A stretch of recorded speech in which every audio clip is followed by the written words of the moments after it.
Hello guys, welcome to Percy Fiction. So in this video, we will see, what if Percy read Naruto Awaken Power of Demon Lord? If you enjoy these kinds of stories, don't forget to show us some love by hitting the like button and subscribing to the channel. Your support means the world to us. Now, let's start the story. Chapter 1. The Ripple Effect. The words on the page blurred, the letters swimming in the dyslexic haze that had plagued Percy Jackson his entire life. He wasn't trying to read them, not really. The worn, dog-eared paperback was more of a shield than a book, a barrier to keep the world at bay. It was a Japanese comic, a manga, something the other kids at Yancey Academy wouldn't even bother trying to make fun of him for. It was too weird, too foreign. It was his. He sat hunched on the school bus, the rumble of the engine a familiar, monotonous drone. Outside, the gray, drizzly landscape of upstate New York slid past the window. As bleak and uninteresting as the conversation happening a few seats ahead. Nancy Bobofit, with her freckles-like spatters of mud in her kleptomaniac fingers, was currently lobbing chunks of her sandwich at the back of Grover's head. Normally, this was where Percy would step in. He'd feel that familiar tug in his gut, a hot, indignant spark that usually ended with him in the principal's office. Sputtering explanations that no one ever believed. Grover Underwood, his best and only friend, was an easy target. He was scrawny, walked with a limp, and had the nervous energy of a cornered rabbit. Today, however, the spark was different. It wasn't a quick flare of anger. It was a low, steady burn, a coiled tightness in his chest. He watched the wad of bread and peanut butter smack against Grover's curly brown hair. And he didn't feel the urge to leap up and shout. He felt a chilling sense of appraisal. He lowered the book, its cover depicting a blonde-haired boy with whisker marks on his cheeks. And his sea-green eyes narrowed. He saw the trajectory of Nancy's next throw, the smirk on her face, the way her friend snickered. He saw Grover flinch, trying to make himself smaller. And he saw the network of possibilities that spider-webbed from that single, stupid action. It was a new way of seeing things, a clarity that had been settling over him for months, ever since he'd picked up this ridiculous comic. The story was about a kid who was an outcast, who had a monster sealed inside him, a deep well of power that everyone else feared. It was a story about will, about turning weakness into strength. About seeing the world not as it was, but as a system of energies and intentions. He'd started reading it as a joke, a way to kill time in detention. But the concepts, they had stuck. Chakra, the flow of energy, the manipulation of the world on a fundamental level. It felt less like fiction and more like a language he was just beginning to remember. His gaze flickered to the water bottle in the seat pocket in front of him. Condensation beaded on the plastic. The water inside sloshed with the motion of the bus. He focused on it, not with his eyes, but with that new sense in his gut. He felt the familiar pull, the strange connection he'd always had with water. But now it was sharper, more defined. It wasn't just a vague affinity, it was a tool. He imagined a thread of energy extending from his core, thin and precise, reaching out and touching the water inside the bottle. He didn't think about making a wave or splashing. He thought about pressure. He thought about a single, concentrated point. He thought about a needle. Nancy Bobofit reared back for another shot. As her arm came forward, Percy subtly flexed his fingers. The cap of the water bottle across the aisle didn't pop off. It disintegrated. A jet of water, no thicker than a pencil lead and moving with impossible speed, shot across the bus. It wasn't a splash, it was a liquid bullet. It struck the back of Nancy's hand. She shrieked, a high, piercing sound of shock and pain, dropping her sandwich. Ow, what the? Everyone turned. Nancy was shaking her hand, a bright red welt already forming on her skin. She stared at it, then whipped her head around, her eyes scanning for the culprit. They landed on Percy, but his expression was one of mild, detached curiosity. He was just a kid reading a comic book. There was nothing to see. Mr. Brunner, the Latin teacher in his motorized wheelchair at the front of the bus, called back, "Is there a problem, Ms.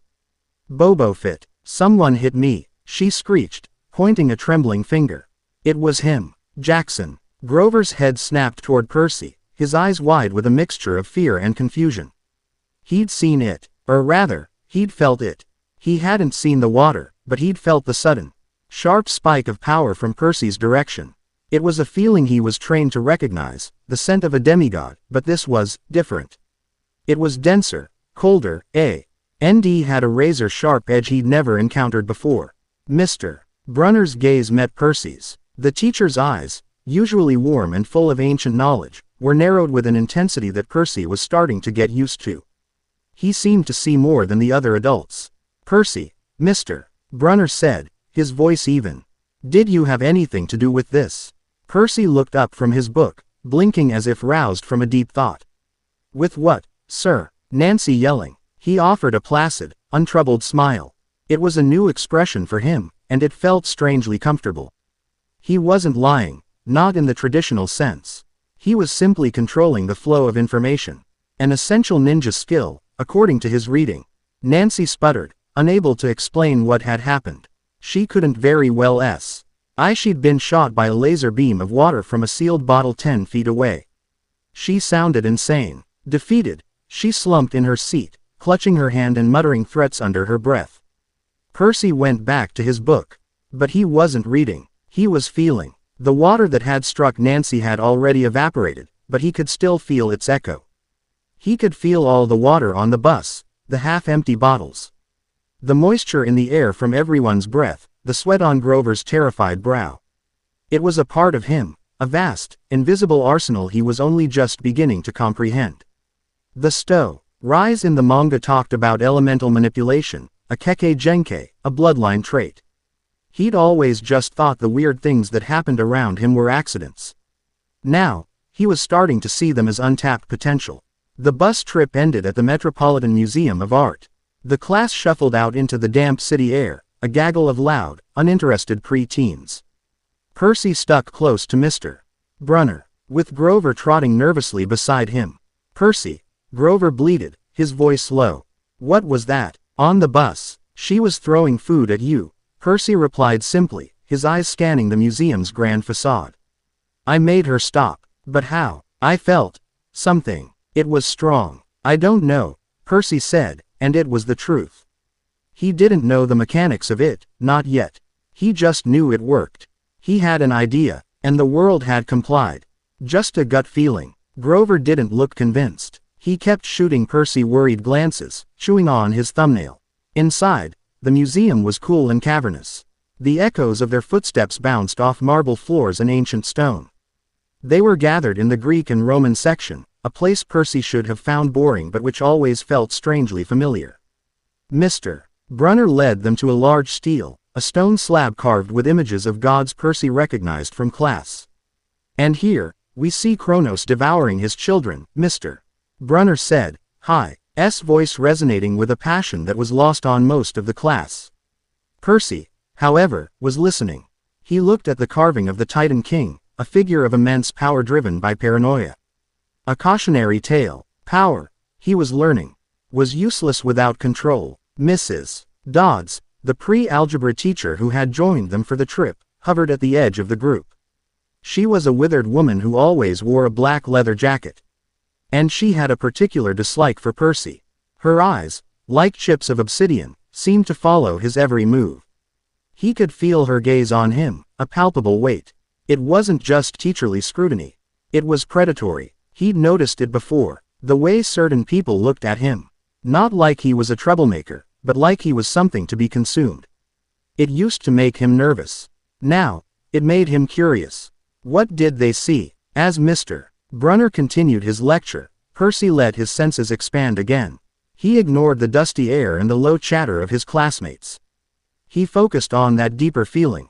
The flow of energy. He could feel the vibrant, chaotic life force of the students, the steady, ancient power radiating from Mr. Brunner, and the cold, sharp presence of Mrs. Dodds. But there was something else, too. A faint hum from the artifacts themselves. The statues, the pottery, the jewelry, they weren't just stone and clay. They held echoes of the past, whispers of the power they had once been associated with. And then there was the fountain in the center of the gallery. A gentle trickle of water, a closed system, constantly cycling. He could feel every drop of it, a cool, soothing presence in the back of his mind. An asset. Always know your environment. Mr. Jackson, a sharp voice cut through his concentration. Mrs. Dodds was standing in front of him, her arms crossed. Her smile was a grotesque rictus. Can you tell us what this image depicts? She was pointing to a carving on the steel. Percy's eyes focused. He saw a hero, Heracles, wrestling a massive lion. He could have given the simple answer. Instead, the words that came out were shaped by his new perspective. It depicts a battle of wills, Percy said, his voice clear and steady. The hero isn't just stronger than the Nemean lion. Its hide is impenetrable. He wins by overpowering its life force, by applying his own energy directly and suffocating it. It's a victory of strategy and overwhelming power. Not just brute strength. The class stared at him. Mr. Brunner's eyebrows shot up in surprise. Grover looked like he was about to faint. Mrs. Dodds' smile tightened. I see. A very visceral interpretation. Her gaze sharpened. You've been giving us a lot of trouble, Mr. Jackson. Come with me. Grover bleated, but Mr. Brunner, you stay here, Mr. Underwood. Mrs. Dodds snapped, her voice leaving no room for argument. Mr. Brunner looked concerned, but Mrs. Dodds was a fellow teacher. He couldn't very well interfere. It's fine, Grover, Percy said, giving his friend a reassuring look. It wasn't fine. He could feel a cold dread coiling in his stomach, but it was overlaid with a sharp, exhilarating alertness. This was it. The confrontation he had sensed was coming. Mrs. Dodds led him away from the group, her leather jacket creaking with every step. They walked through echoing galleries, past Roman busts and Egyptian sarcophagi, until they were in a deserted wing of the museum. The only sound was the distant hum of the building's ventilation. We have to talk, she said, turning to face him. And then she began to change. It wasn't a slow, movie-like transformation. It was a violent, sickening unraveling. Her eyes glowed like embers, her fingers lengthened into talons, and her back hunched as leathery wings sprouted from her shoulder blades, tearing through her jacket. She grew taller, her face elongating into a horrifying mask of fury and hunger. She was a nightmare-given form, a creature from the darkest corners of the myths Mr. Brunner loved to talk about. A fury. Where is it? She hissed, her voice a dry, rasping sound like sandpaper on bone. Percy's heart hammered against his ribs, a frantic drumbeat of primal fear. But behind the fear, his mind was shockingly clear. Assess the threat, analyze the opponent, control the battlefield. The room was large and empty, save for a few glass display cases. No immediate cover. Her wingspan was massive. She'd have the advantage in the air. Her talons looked sharp enough to shred steel. He was a 12-year-old boy. The odds were unfavorable. I don't know what you're talking about, he said, his voice trembling only slightly. He needed to buy time. He needed a weapon. Lies, she shrieked, the sound echoing in the high-ceilinged room. You stole it. Confess, and you will suffer less pain. He took a step back. His hand instinctively went to his pocket, where his ballpoint pen rested. It was a nervous habit, but today it felt different. The pen felt right. The pen will not save you, demigod. The creature snarled. Just then, the doors to the gallery burst open. Mr. Brunner rolled in, his face grim. But he wasn't looking at Mrs. Dodds. He was looking at Percy.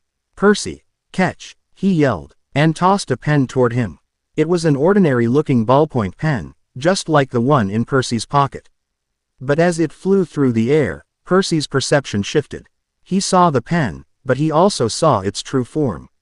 A shimmering image of a bronze sword, perfectly balanced and humming with a power that resonated deep in his bones. He caught it, and as his fingers closed around the cool metal, the pen transformed. In his hand was a leaf-shaped blade of celestial bronze, its edges glowing with a faint golden light. It felt impossibly light, an extension of his own arm. He knew, with a certainty that defied logic, that its name was Anaklusmos. Riptide. The fury, Mrs. Dodds, hissed. So, the old centaur arms the whelp. It will not be enough. She launched herself into the air, her leathery wings beating a rhythm that sounded like death. She dove at him, talons extended. Percy's training, all the sword-fighting lessons Mr. Brunner had disguised as Latin tutoring, kicked in. He moved without thinking, raising the blade to parry. But as the creature descended, something else took over. That cold, calculating part of his mind saw the attack, but it also saw the environment. It saw the small, decorative fountain against the far wall. He didn't just parry. As her claws screeched against his blade, sending sparks into the air, he twisted his body and thrust his free hand toward the fountain. He didn't shout. He didn't plead. He commanded. The water in the fountain didn't just splash. It erupted. A thick, powerful tentacle of water surged forward, moving with the speed and force of a striking cobra. It wrapped around the Fury's leg, yanking her out of the air. She screamed in surprise and rage as she slammed into the marble floor. The water held her fast, constricting like a living serpent. She thrashed, her wings beating helplessly against the stone. Mr. Brunner stared, his jaw slack. He had expected the boy to defend himself. He had not expected him to command the elements with such raw, focused power. This was beyond the normal abilities of a child of Poseidon. This was something else entirely. Percy didn't hesitate. He didn't stand there in shock at what he had just done. The manga he'd been reading was filled with characters who used their abilities under pressure, who combined different elements to create new techniques. Water prison jutsu. The thought flickered through his mind, unbidden. He advanced on the trapped Fury, Riptide held in a ready grip. Her glowing eyes fixed on him, filled with a mixture of hatred and, for the first time, a sliver of fear. "What are you?" she rasped, the water squeezing the air from her lungs. Percy stood over her, the bronze sword held in one hand, his other still extended toward the fountain. Maintaining his control over her liquid bonds. He looked down at the ancient monster, a creature of myth and terror, and he felt no fear. He felt only a cold, sharp focus. He was the outcast. He was the one with a monster inside him. And for the first time, he wasn't afraid of it. He was ready to use it. "I'm the guy who's tired of being pushed around," he said, his voice low and steady. He raised the sword. The Fury shrieked, a sound that was cut short as he plunged the celestial bronze blade into her chest. She exploded in a shower of golden dust and the acrid smell of sulfur, the water Rom the fountain splashing harmlessly onto the floor where she had been. The gallery was silent. The golden dust settled on the marble. Percy stood there, breathing heavily, the bronze sword still in his hand. The adrenaline began to fade, replaced by a profound sense of shock. He had just killed his pre-algebra teacher. He had commanded water like a weapon. He looked at his hands, then at Mr. Brunner. The Latin teacher was looking at him with an expression of pure, unadulterated awe and terror. "Percy," Mr. Brunner began, his voice strained. "We need to go, now." He helped Percy sneak out of the museum, explaining that the pen was a magical weapon that would always return to his pocket. He told him that Mrs. Dodds was a monster sent to hunt him, and that the world was not what it seemed. He also told him, in a hushed, urgent tone, to tell Grover everything. When they got back on the bus, no one seemed to remember Mrs. Dodds. They all talked about a Mrs. Kerr, a substitute who had been with them the whole time. It was the mist, Mr. Brunner explained, a magical veil that hid the world of gods and monsters from mortal eyes. But it couldn't fool Percy anymore. He could see the world for what it was.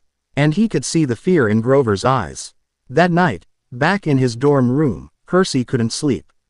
He sat on his bed, the copy of Naruto in his lap. He thought about the Fury. He thought about the sword. And he thought about the water. He held out his hand and concentrated on the glass of water on his bedside table. Slowly, a small orb of water lifted from the glass, hovering in the air above his palm. It quivered, perfectly spherical, a miniature world held in place by his will alone. This wasn't just an accident. This was power. This was his power. The myths were real. The gods were real. And he, somehow, was a part of it. But the stories in his book, they felt real, too.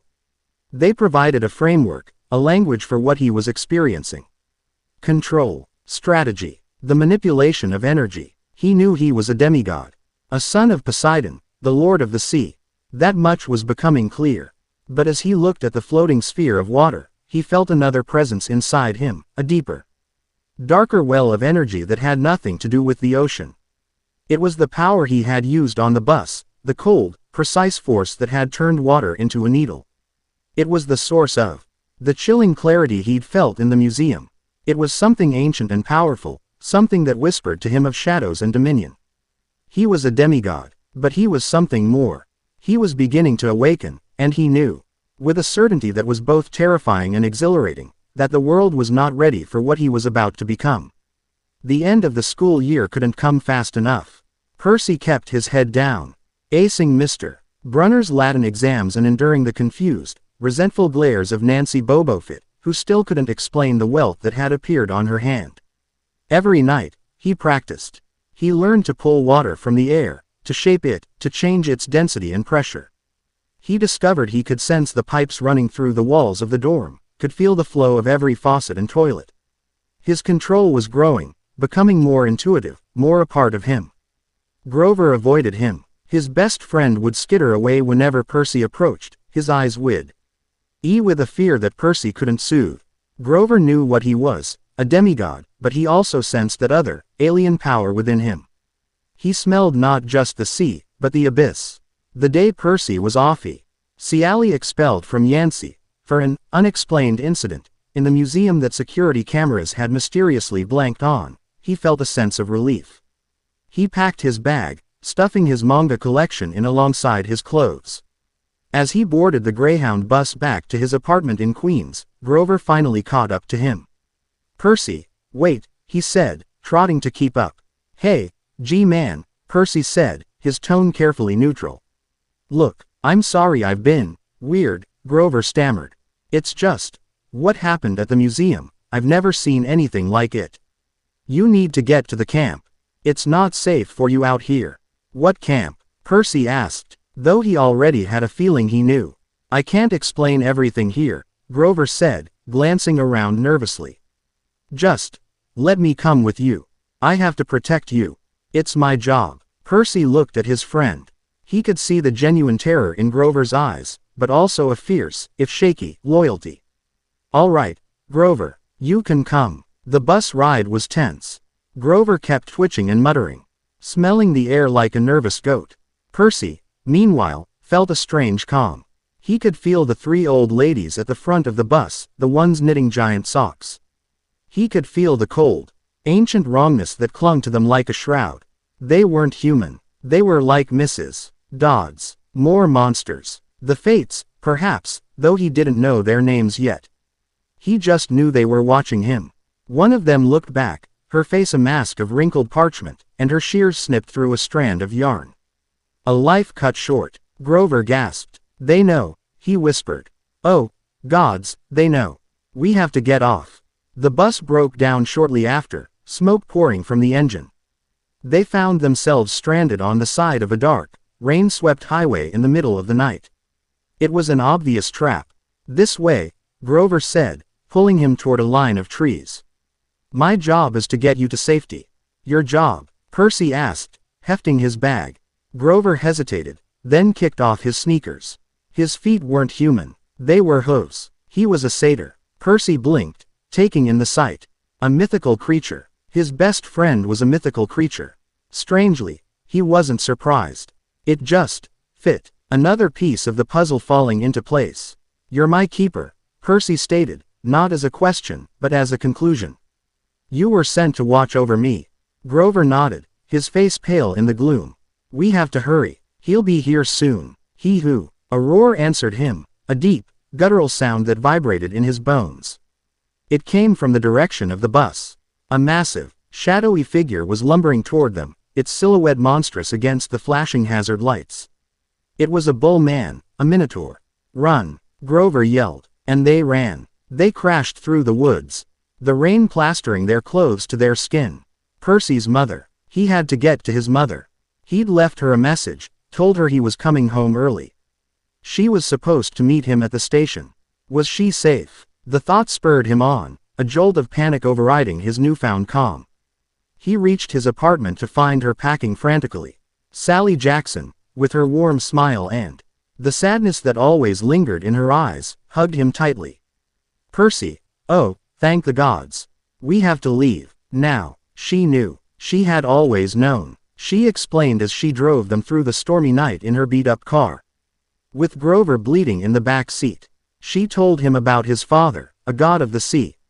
She told him about the camp, a safe haven for children like him. And all the while, the roar of the Minotaur echoed behind them, getting closer. The car finally died with a sickening lurch at the base of a hill. At the top stood a massive pine tree, the landmark Grover had been looking for. "That's it," Grover shouted. "Half-Blood Hill. The camp is just over the rise." But the Minotaur was there. It crashed out of the trees, a mountain of muscle and fur, with wicked-looking horns and eyes that glowed with a primal rage.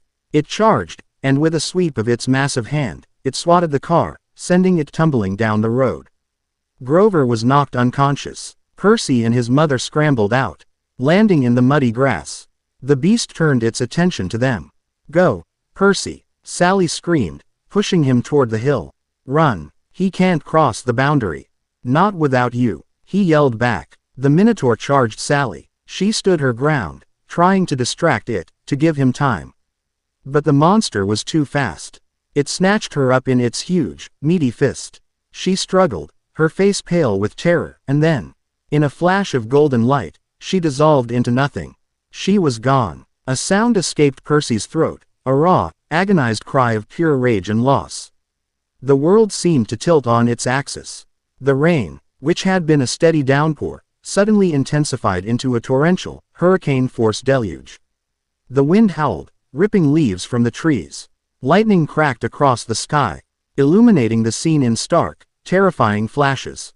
The Minotaur, seeming surprised by the sudden storm, dropped its now empty hand and turned its glowing eyes on Percy. It snorted, pawing the ground, readying for another charge, but the boy it was facing was no longer just a boy. The grief was a physical thing, a shard of ice in his chest. But beneath it, that other power, the dark, coiled energy he had been cautiously exploring, erupted. It surged through him, a tidal wave of cold fury. He didn't feel the need for a sword. Riptide remained in his pocket. He felt the rain lashing his skin, the mud under his feet. The very air vibrating with his rage. The world was his weapon. The Minotaur charged. Percy didn't move. He simply raised a hand. The ground at the monster's feet, already saturated with rain, turned to thick, grasping mud. The Minotaur's charge slowed as its hooves sank, pulling it down. It roared in frustration, struggling against the earth itself. It wasn't enough. With a mighty heave, it pulled its legs free and continued its lumbering advance. Percy's eyes glowed with a faint, sea-green light, but it was tainted with something darker, a shadowy corona that seemed to drink the light around it. He clenched his fist. The rain stopped falling down. It hung suspended in the air, a million tiny droplets shimmering in the lightning flashes. Then, with a gesture like a whip crack, he sent it all flying at the Minotaur. It wasn't a wave, it was a storm of liquid shrapnel. The raindrops struck the monster's hide with the force of bullets, each one a pinpoint of concussive force. The Minotaur bellowed in pain and confusion, staggering back as the relentless assault hammered against it. Still, it came on. It was a creature of brute force and ancient power. It lowered its head, its massive horns aimed at Percy's chest. Percy met its gaze. He saw the mindless rage, the simple desire to kill. And he felt a profound, chilling contempt. He took a deep breath, drawing in not just air, but the power that saturated the storm-racked night. The shadows around him deepened, clinging to him like a cloak. Just as the Minotaur reached him, horns lowered to impale him, Percy moved. He didn't dodge to the side. He dropped, sliding through the mud under the monster's charge. As he passed beneath its massive torso, he reached up with one hand. He wasn't aiming for a weak spot. He was aiming for the life force he could now so clearly see, the raging, fiery energy that animated the beast. He placed his palm flat against the monster's belly. And he pulled. It wasn't a physical pull. He drew on that dark, internal power, the one that whispered of dominion and control. He imagined the Minotaur's energy, its very essence, as a fluid, and he siphoned it. The Minotaur froze mid-stride. A tremor ran through its massive frame. Its roar of triumph died in its throat, turning into a gurgle of confusion and agony. It felt a sudden, hollowing weakness, an unnatural cold spreading from the point of contact on its belly. It felt its strength, its rage, its very being draining away like water from a shattered vessel. Percy, in contrast, felt A rush of power unlike anything he had ever experienced. The stolen energy surged into him, raw and chaotic, but his own nascent abilities immediately began to tame it, to absorb it. It was like pouring gasoline on a fire. The Minotaur stumbled, its legs buckling. Its skin began to dry and crack, its muscles withering. The light in its eyes dimmed. It was aging, dying, decaying in a matter of seconds. It tried to look down, to see the small boy who was the source of its sudden demise, but it no longer had the strength. With a final, wheezing sigh, the creature crumbled, collapsing into a mountain of fine gray dust that was instantly washed away by the rain, which had resumed its downpour. All that was left was one of its massive horns, which clattered to the ground in the mud. Percy pushed himself to his feet, swaying. He was drenched, muddy, and trembling, not from fear, but from the sheer, overwhelming influx of power. The world seemed unnaturally bright, every raindrop, every blade of grass etched in sharp relief. He could feel the life force of the trees, the grass, the worms in the earth. He could feel the magical border of the camp just a few yards away, a shimmering wall of energy. And he could feel the eyes of the people on the other side of that border, watching him. He stooped and picked up the Minotaur's horn. It was heavy, a solid, tangible proof of what had just happened. He had not just defeated a monster. He had unmade it. He had consumed its power. He staggered up the rest of the hill, the horn clutched in his hand. As he crossed the invisible boundary, the air grew warmer. The storm lessening slightly, a group of campers stood there, their faces illuminated by the lights from a large farmhouse. A blonde girl with startling gray eyes, a look of intense analysis on her face. A few other kids in orange t-shirts, armed with swords and spears, their expressions a mixture of shock and awe. And a man in a wheelchair, who Percy recognized with a jolt. Mr. Brunner. Except he wasn't in a wheelchair. The wheelchair was a clever disguise. From the waist down, he was a white stallion. A centaur. Chiron. Percy, Chiron said, his voice heavy with a gravity Percy had never heard before. He wasn't looking at Percy's exhausted state, or the horn in his hand. He was looking at Percy's eyes. He saw the sea green of Poseidon, but he also saw the chilling, shadowy depths that now swirled within them. He saw a power that did not belong, a power that was ancient and hungry. Percy looked at the assembled demigods, at the mythical camp that was supposed to be his sanctuary. He held up the Minotaur horn. He took my mother, Percy said, his voice quiet, but carrying over the rumble of the receding thunder. It was not the voice of a scared, confused boy. It was the voice of someone who had just tasted true power, and in his moment of greatest loss, had found an entirely new, and terrifying, foundation to stand on. He was home, but he had not come as a refugee. He had arrived as a force of nature. Chapter 1 End. Chapter 2. Echoes of Power. The first thing Percy became aware of was the light. It was soft, filtering through a screened window, areaing the scent of strawberries and sunshine. It was a peaceful smell, a gentle warmth on his skin. It was a lie. The peace was a thin veneer over the jagged, hollow space where his mother used to be. The grief wasn't a wave of sadness. It was a cold, hard vacuum, and every beat of his heart echoed in its emptiness. He didn't cry. Crying was a release, and he had nothing to release. He was a vessel that had been emptied. He sat up. The bed was comfortable, the sheets clean. He was in an infirmary of some kind. His clothes were folded on a chair beside the bed. On the nightstand was a tall glass of nectar that tasted like his mom's blue chocolate chip cookies, a taste so poignant it felt like a physical blow. He drank it anyway, feeling the warmth spread through him, mending the exhaustion and the lingering aches from his fight with the bull man. The energy it gave him was clean, golden. It felt entirely different from the raw, chaotic power he had siphoned from the Minotaur. One was sustenance, the other was conquest. The door opened and two figures entered.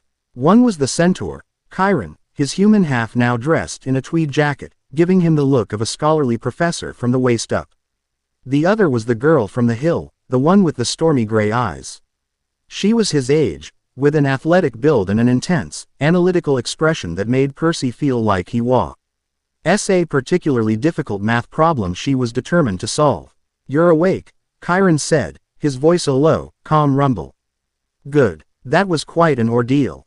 Percy's gaze flickered from Chiron to the girl, then around the room. Cataloging the details. Medical supplies, cots, the ambient energy of healing and rest. He wasn't a prisoner. He was a patient. Or an asset. What is this place? He asked. His voice sounded distant to his own ears, stripped of its usual inflections. The girl's eyebrows rose slightly. Most demigods woke up screaming or crying or asking where they were. His question was different. It was a demand for intelligence.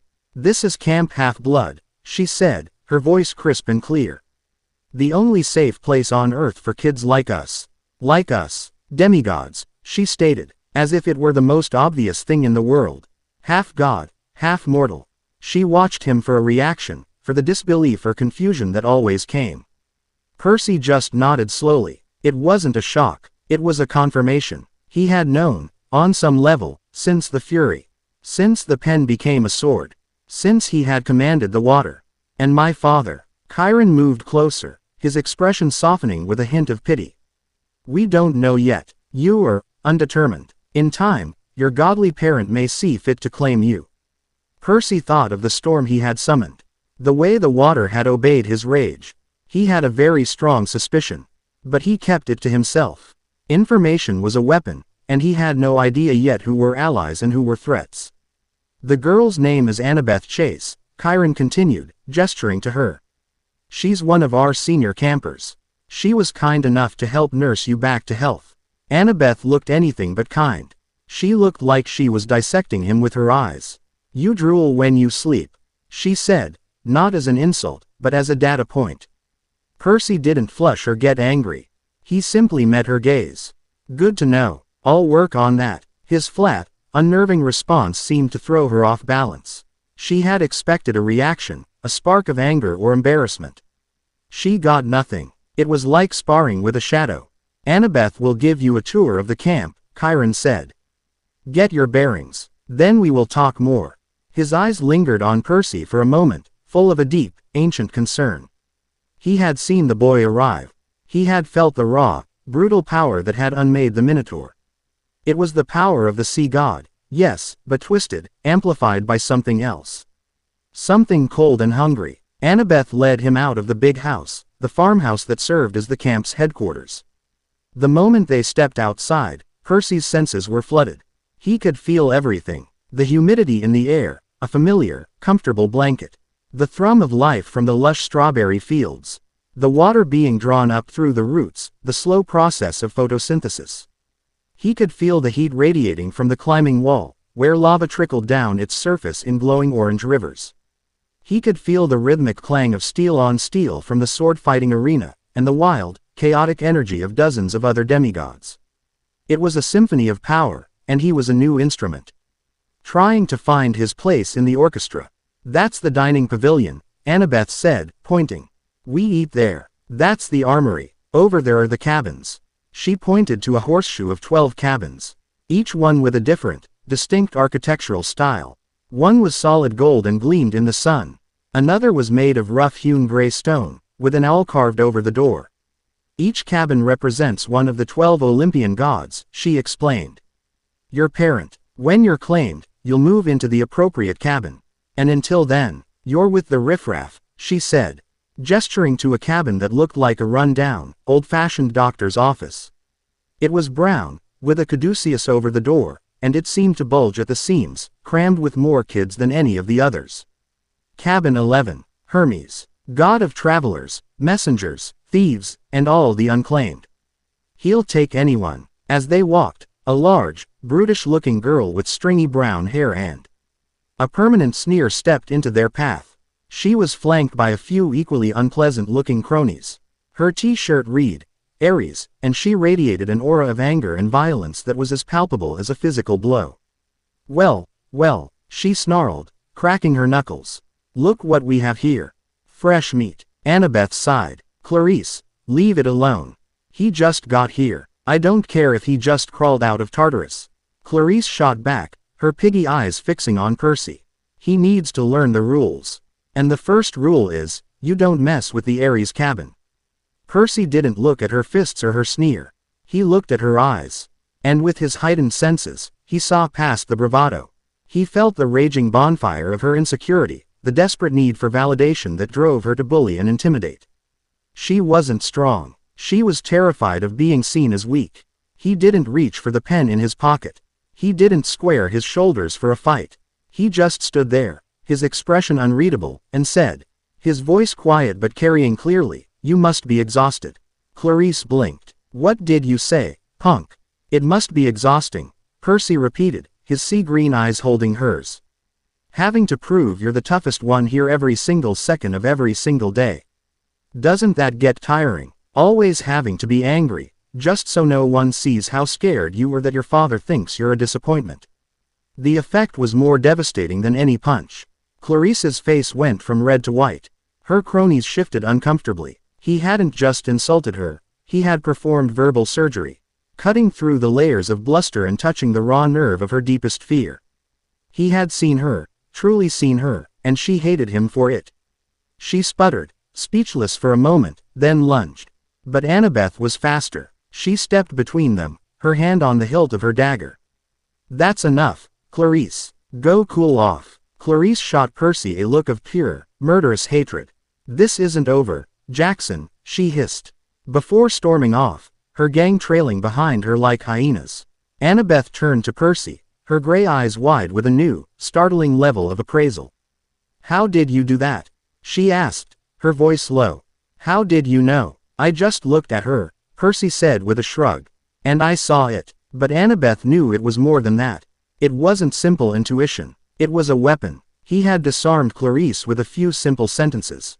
She led him the rest of the way to the Hermes cabin in a thoughtful, unnerved silence. Cabin 11 was chaos. Kids were everywhere, wrestling, shouting, counting stolen goods. The counselor, a surprisingly friendly older teen named Luke Castellan, greeted him with a warm smile. Luke was handsome, with sandy hair, a roguish scar down his cheek, and an easygoing charm that put everyone at ease. Everyone except Percy. When Percy shook his hand, he felt the surface-level warmth, but beneath it, he sensed a deep, cold reservoir of bitterness. It was so well hidden that he doubted anyone else had ever noticed it. It was the feeling of a blade wrapped in velvet. "Welcome to the madhouse," Luke said with a grin. "Find a spot on the floor. We're a bit crowded." Percy nodded, claiming a small patch of floor space. He spent the next few days in a state of watchful quiet. He was a sponge, absorbing everything. He learned the camp's schedule, the names of the counselors, the rivalries between the cabins. He learned about the camp's magical borders, powered by the spirit of a daughter of Zeus, Talia, who had died on the hill where he had fought the Minotaur. He was gathering intelligence, mapping the terrain of his new life. And he trained. The camp's activities were a revelation. At the archery range, he was hopelessly bad. He couldn't get the arrows to fly straight. But as he drew the string, he could feel the stored kinetic energy in the bent wood, a system of power that felt alien to his own. He couldn't control it, but he could perceive it. Sword fighting was another matter. Chiron had given him Riptide, explaining that it was a gift, forged in the heart of a star. In the arena, Luke tried to teach him the basics. The traditional Greek parries and thrusts. Percy was a natural. The sword felt like an extension of his own body. But his style was all wrong. "No, no," Luke said, easily disarming him for the 5th time. "You're leaving yourself wide open. Your stance is too fluid, too unpredictable. You need structure." But Percy's style was built on that fluidity. He didn't just watch Luke's sword. He felt the subtle shifts in the air as the blade moved. He felt the tension in Luke's shoulders just before a strike, the change in his breathing. He began to anticipate, to react not to the attack itself, but to the intention behind it. In their next spar, he didn't try to use Luke's techniques. He used his own. He moved like water, flowing around Luke's attacks. He kicked up a cloud of dust from the arena floor, momentarily blinding the older camper. He used the glare of the sun off his blade to force Luke to squint. He still lost. Luke was far more experienced, but the fight was longer, more desperate. At the end, Luke was breathing heavily, a bead of sweat on his forehead, and his easy smile was replaced with a look of grudging respect. "Where did you learn to fight like that?" Luke asked, leaning on his own sword. "I've been reading," Percy said simply. The true test came a few days later. Clarice, still seething from their first encounter, decided it was time for Percy's official camp welcome. She and her cronies cornered him on his way to the bathrooms. "Time for your baptism, newbie," she growled, her electric spear crackling in her hand. They grabbed him, dragging him toward the girls' bathroom. Annabeth was there, seemingly washing her hands, though Percy suspected she had been waiting, curious to see what would happen. They shoved him toward a toilet. "Gonna give you a swirly you'll never forget." Percy didn't struggle. He didn't panic. He closed his eyes. He had been practicing, exploring the limits of his power in secret. He could feel the water in the pip's running through the walls and under the floor. He could feel the cisterns of all the toilets, the water in the sinks. It was his domain. He opened his eyes. They glowed with a soft, internal light. "I wouldn't do that," he said, his voice dangerously calm. Clarice laughed. "Yeah, or what? You gonna tell your mommy on me?" "Oh, wait." The cold vacuum inside Percy collapsed into a singularity of pure, focused rage. He didn't scream. He didn't move a muscle. He just commanded. The toilets on either side of him exploded. But it wasn't a messy, chaotic eruption. The water shot out in two thick, powerful streams that wrapped around Clarice's legs like solid pythons. With a flick of his mental wrist, he hoisted her into the air. She yelped in shock, dangling upside down. Her cronies stared, their jaws hanging open, and then turned to run.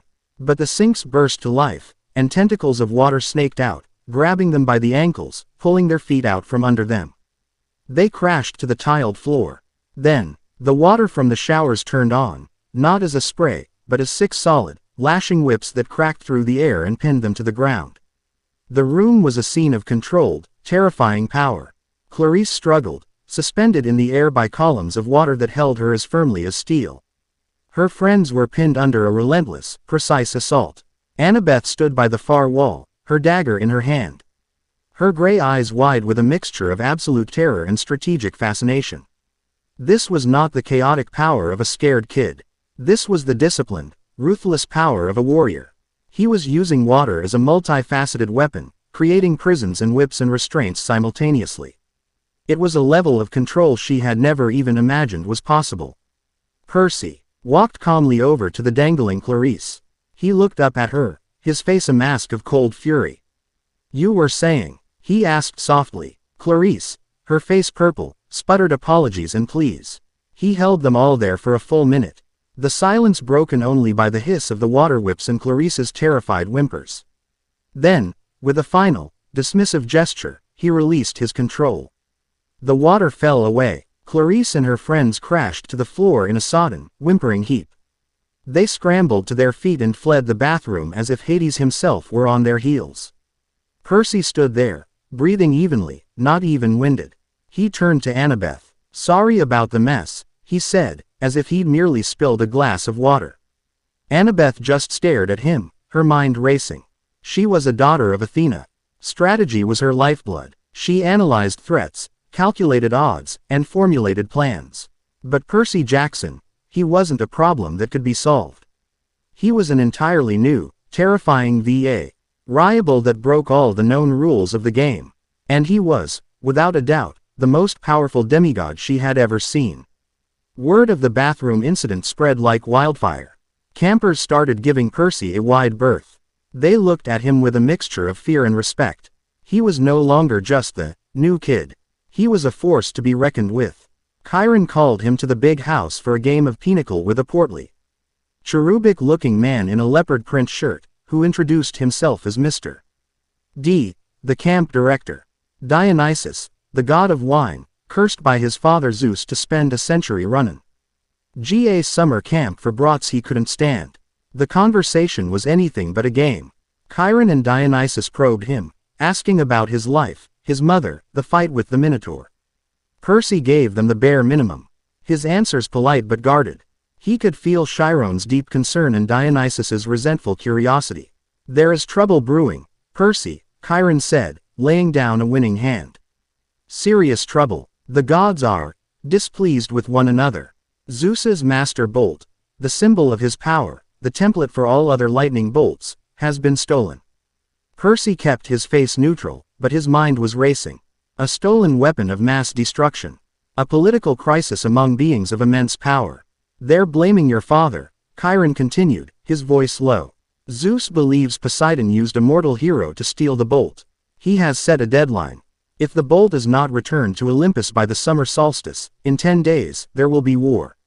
War? Percy asked. Like, a war between gods. A war that would make the Trojan War look like a water balloon fight, Chiron said grimly. The mortal world would become the battlefield. The casualties would be incalculable. Percy processed this. It was a global threat. He looked at Chiron, then at Dionysus, who was staring sullenly at a can of Diet Coke. These were powerful beings, yet they seemed trapped by their own rules, their own ancient rivalries. Why are you telling me this? Percy asked. Because a quest will be issued, Chiron said. Someone must travel to the underworld and retrieve the bolt. They think Hades stole it. Zeus's pride will not allow him to believe his brother Poseidon would have the nerve to steal it himself, Dionysus grumbled.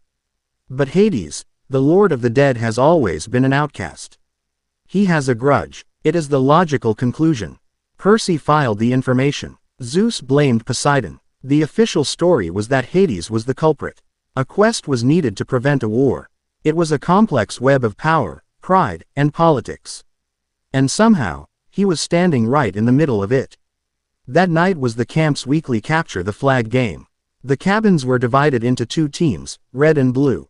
Percy was on the blue team, allied with Athena, Hermes, and a few minor cabins. The red team was led by Ares, allied with Dionysus, Aphrodite, and Hephaestus. Annabeth, as the blue team's captain, was in her element. Poring over maps and barking orders. She walked over to Percy, her expression serious. I have a job for you, she said. I'm listening. Border patrol. By the creek. I don't want you on the front lines. Percy raised an eyebrow. You think I'm a liability. I think you're a wild card, she corrected, her gray eyes sharp. I don't know what you're capable of, and I can't build a strategy around an unknown. Your power is incredible, but it's loud. Destructive. I need you where you can do the least amount of damage to my plan. It was a logical, if insulting, assessment. Fine, Percy said. He wasn't interested in their game, anyway. But he was interested in seeing how these demigods fought, how they used their powers. He took his position by the creek, the cool water burbling over the rocks. Riptide was in his pocket, and a helmet Annabeth had given him was on his head. He could hear the sounds of the game beginning in the distance, the clash of bronze, the shouts of the campers. He closed his eyes, extending his senses. He could feel the water of the creek, a living, vibrant line of power snaking through the woods. He could feel the individual life forces of the trees. The subtle movements of the animals hiding in the undergrowth. He didn't have to wait long. A horn blew in the distance, and then he heard them coming. Crashing through the woods, there are plumed helmets like bloody crests in the moonlight. It was Clarice and 5 of her siblings. Revenge time. There he is, Clarice snarled, her electric spear crackling. All alone. Nowhere to run, Jackson. Percy didn't answer. He drew Riptide, its bronze glow soft in the twilight. He planted his feet in the middle of the creek, the water flowing around his ankles. He felt the connection instantly, the stream becoming an extension of his own body. Clarice charged, her spear leveled. Just as she thrust, Percy raised a hand. A solid wall of water, as hard and clear as glass, erupted from the creek, blocking the spear with a loud thwack. The electrical charge from the spear dissipated harmlessly through the water. Clarice stared, dumbfounded. My turn, Percy said. He moved, and the creek moved with him. He wasn't just a boy with a sword anymore. He was a master of his element. He stomped his foot, and the water around the Ares campers' feet suddenly solidified, trapping them in place. They struggled, their boots frozen in icy hard water. Then, he drew on an idea straight from his reading. He focused, pulling more water from the stream, shaping it with his will. Beside him, 3 figures rose from the creek. They were made of churning water, but they held his exact shape and form. They were imperfect, their features blurry and indistinct, but they were solid enough. Mizu Bunshin. Water clones. The Ares campers stared in horror as the 3 water Percys charged, each wielding a sword made of compressed, solidified water. The clones engaged 3 of Clarice's siblings. their watery forms absorbing sword blows only to reform an instant later.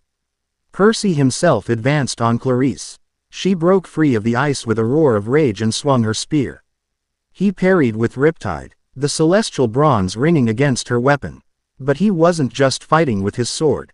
A whip of water lashed out from the creek, wrapping around her spear and yanking it from her grasp.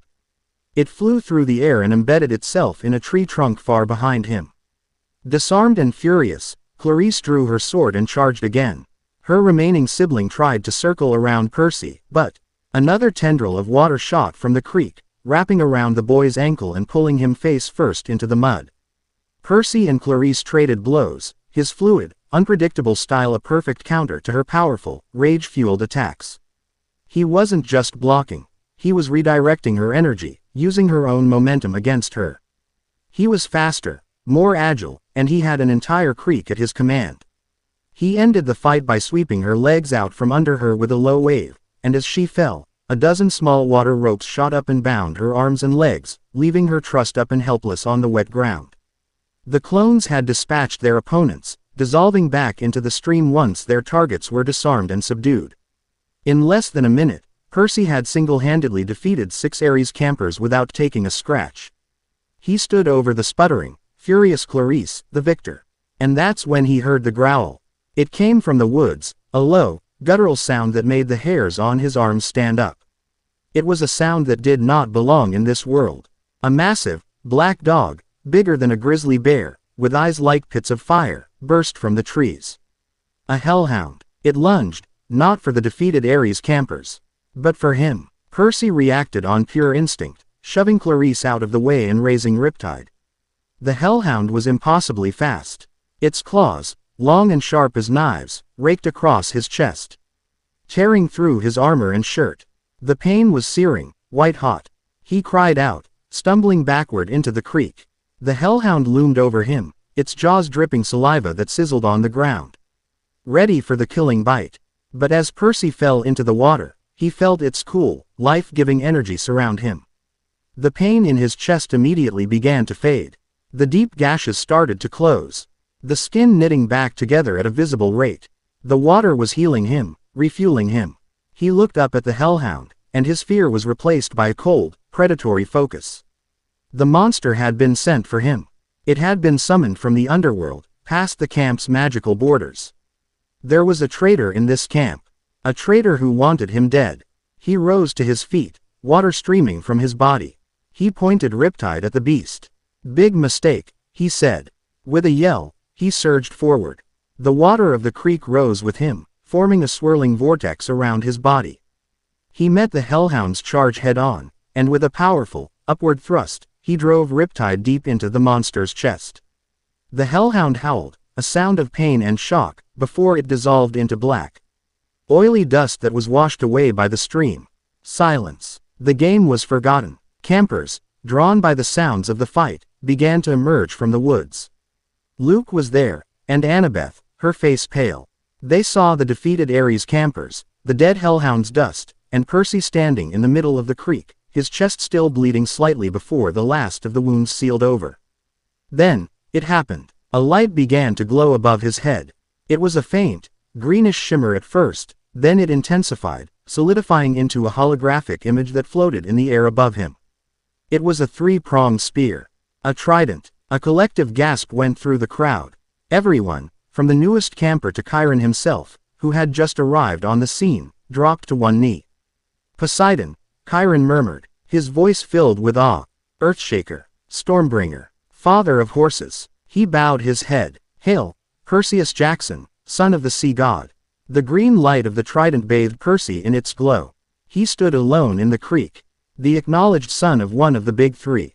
He had arrived. But as Annabeth looked at him, kneeling with the others, she saw more than just the son of Poseidon.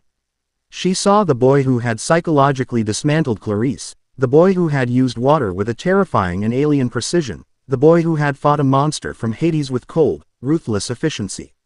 The trident's light was bright and green, but the shadows it cast behind him were long and unnaturally dark.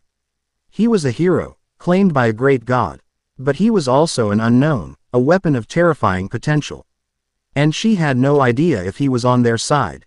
Chapter 2 End. Chapter 3. The Weight of a Crown. The world came back into focus with the slow, crushing finality of a closing fist. One moment, Percy was standing in the creek. The monster's dust washing over his feet, adrenaline and the healing power of the water singing in his veins. The next, everyone was on one knee. The green, a real light of the trident pulsed above his head, casting long, dancing shadows through the woods. It wasn't a cheer that went through the crowd. It was a gasp, a sound of shock, of reverence, and of profound, gut-wrenching fear. He was no longer just Percy Jackson, the troubled kid from Yancey.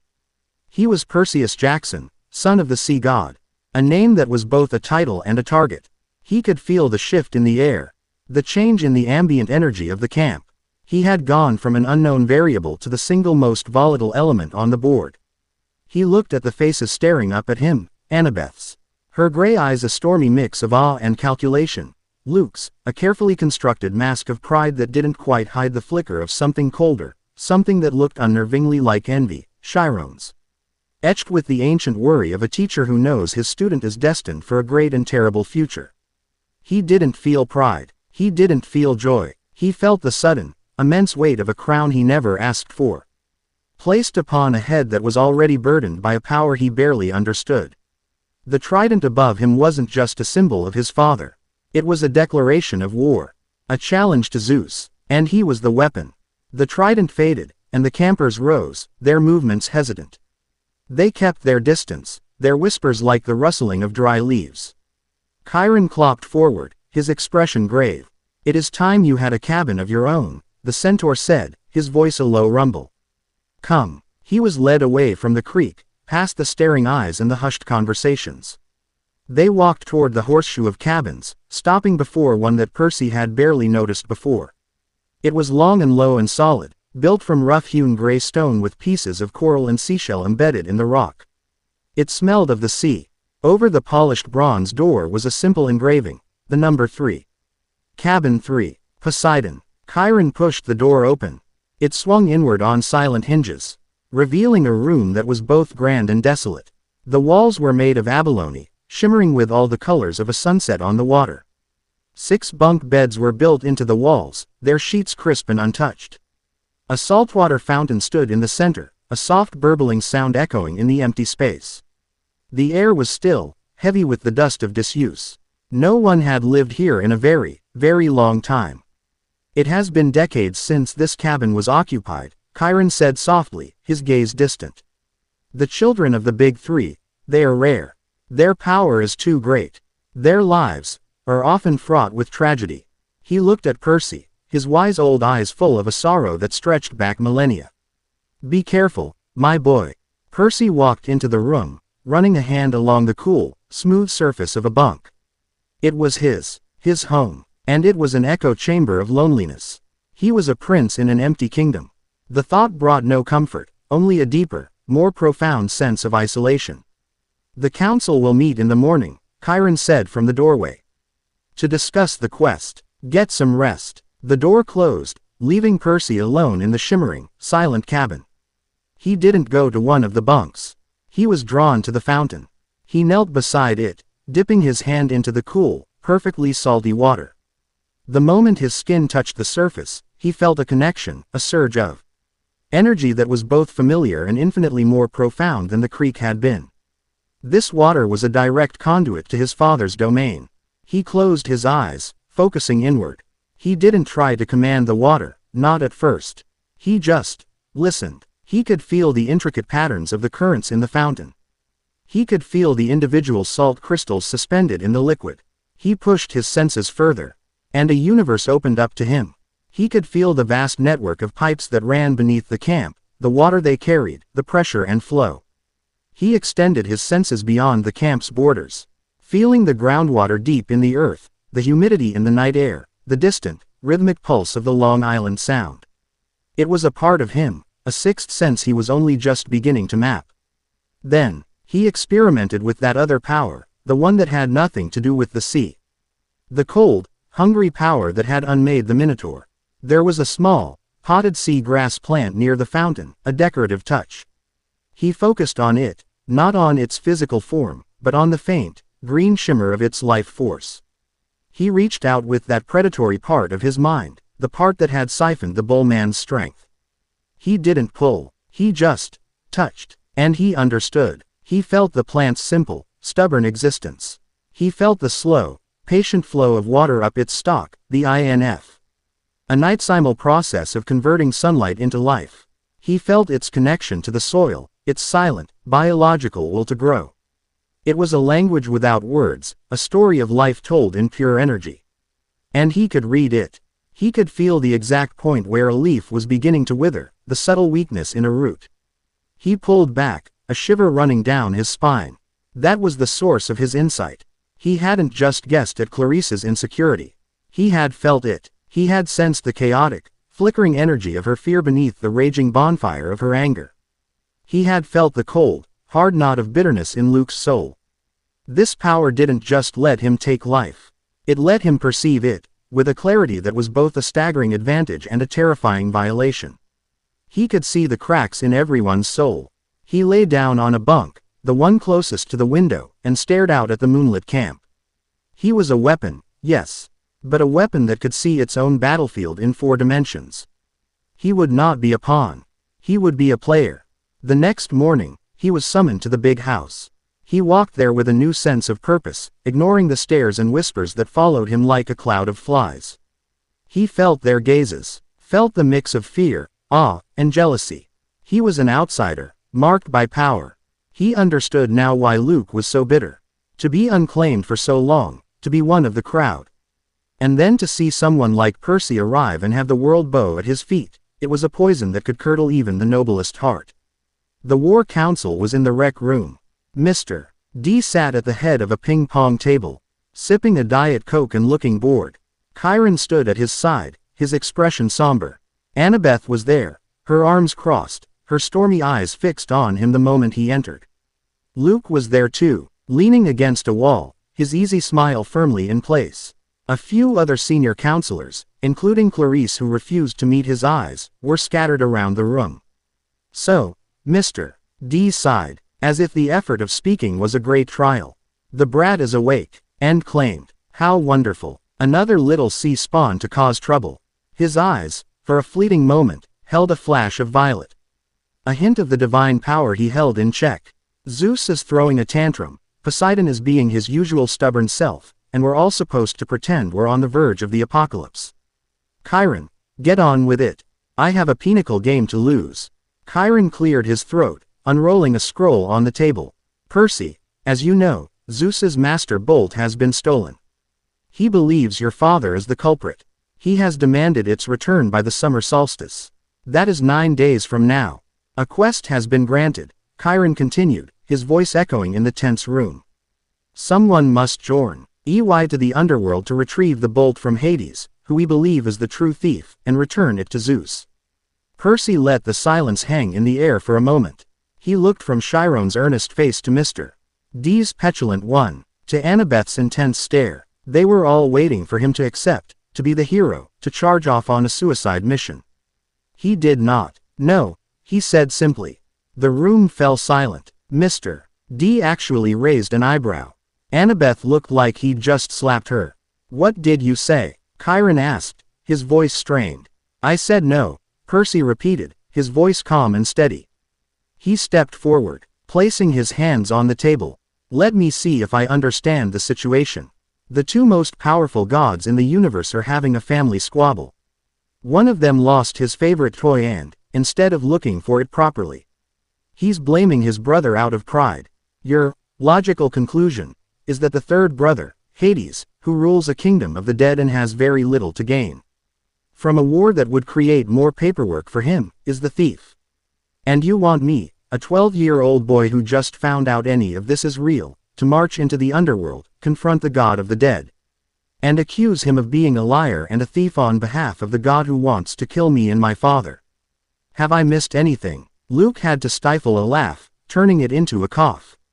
Annabeth was staring at Percy, her mouth slightly agape. She had expected a scared, confused boy. She was looking at a prosecutor dismantling a flawed case. The Oracle, Chiron started. The Oracle gives prophecies. Percy cut him off, his gaze sharp. It doesn't provide evidence. What proof do you have that Hades took the bolt? Chiron looked uncomfortable. There is none. But he is the most likely suspect. He has always harbored resentment. So you're willing to start a world war based on a psychological profile? Percy countered. He pushed off the table. I'm not refusing to help. I'm refusing to be a blind arrow shot into the dark. I have two conditions. Mr. D leaned forward, a flicker of genuine interest in his eyes. This is new. First, Percy said, his eyes locking on Annabeth. I want all the information you have. Every myth, every map, every story about the underworld, its entrances, its guardians, and its ruler. I'm not walking in blind. Annabeth's expression shifted from shock to grudging respect. You'll have it, she said immediately. This was a language she understood. The quest had just become a research project. Second, Percy continued, looking at Chiron. I will undertake this quest. But my mission is not to retrieve the bolt from Hades. My mission is to find the truth. I will go to the underworld, but I will go as an investigator, not an accuser. I will find out who the real thief is. And if that means proving Hades is innocent and someone else is playing the gods against each other, then that's what I'll do. My loyalty is to preventing a war, not to soothing Zeus's ego. The implication hung in the air, heavy and dangerous. He was suggesting a conspiracy. He was suggesting one of the other gods might be the true culprit. It was a thought so heretic, that no one in the room had dared to voice it. You have nerve, boy, Mr. D said, a slow, grudging smile spreading across his face. A lot of nerve. I like that. Fine. We accept your terms. A quest to find the truth. How noble. Now, who are you going to drag down to Tartarus with you? The oracle demands 2 companions. Percy didn't need to think. His plan was already formed. Annabeth, he said, turning to her. I need a strategist. And a librarian. It was a backhanded compliment, but she accepted it with a sharp nod. A daughter of Athena on a quest for the son of Poseidon. It was a powerful political statement. And I'll take Grover, he said. Chiron looked up, surprised and pleased. Your protector. My friend, Percy corrected, though his reasons were also strategic. A satyr was a creature of the wild. In the mortal world, that connection could be an invaluable asset. It is decided, then, Chiron said, a hint of relief in his voice. Percy Jackson, Annabeth Chase, and G. Rover Underwood will journey to the underworld. But first, you must consult the oracle. The attic of the big house was a repository of forgotten memories and heroic failures. Old trophies, monster heads, and dusty relics of quests long past littered the floor. At the far end, sitting on a 3-legged stool, was a desiccated mummy in a tie-dyed sundress. The Oracle of Delphi. As Percy approached, a green mist seeped from the mummy's mouth, coiling on the floor around him. The air grew cold, and a voice, ancient and raspy, echoed in the room, speaking directly into his mind. You shall go west, and face the god who has turned.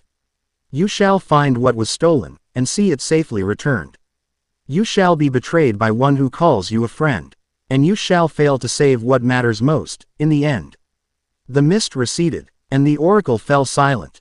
Percy stood there, the words chilling him to the bone. Betrayed by one who calls you a friend. His gaze was distant as he walked back down into the sunlight. Where Annabeth and Grover were waiting. What did it say? Annabeth asked, her eyes searching his face. That we'll be successful, Percy lied smoothly, tucking the last 2 lines of the prophecy away in the coldest corner of his mind. He couldn't afford to let paranoia cloud his judgment. But he would be watchful. He would test everyone. They spent the rest of the day preparing. Annabeth packed her bronze dagger and her Yankees cap of invisibility, a gift from her mother. Grover dusted off his reed pipes.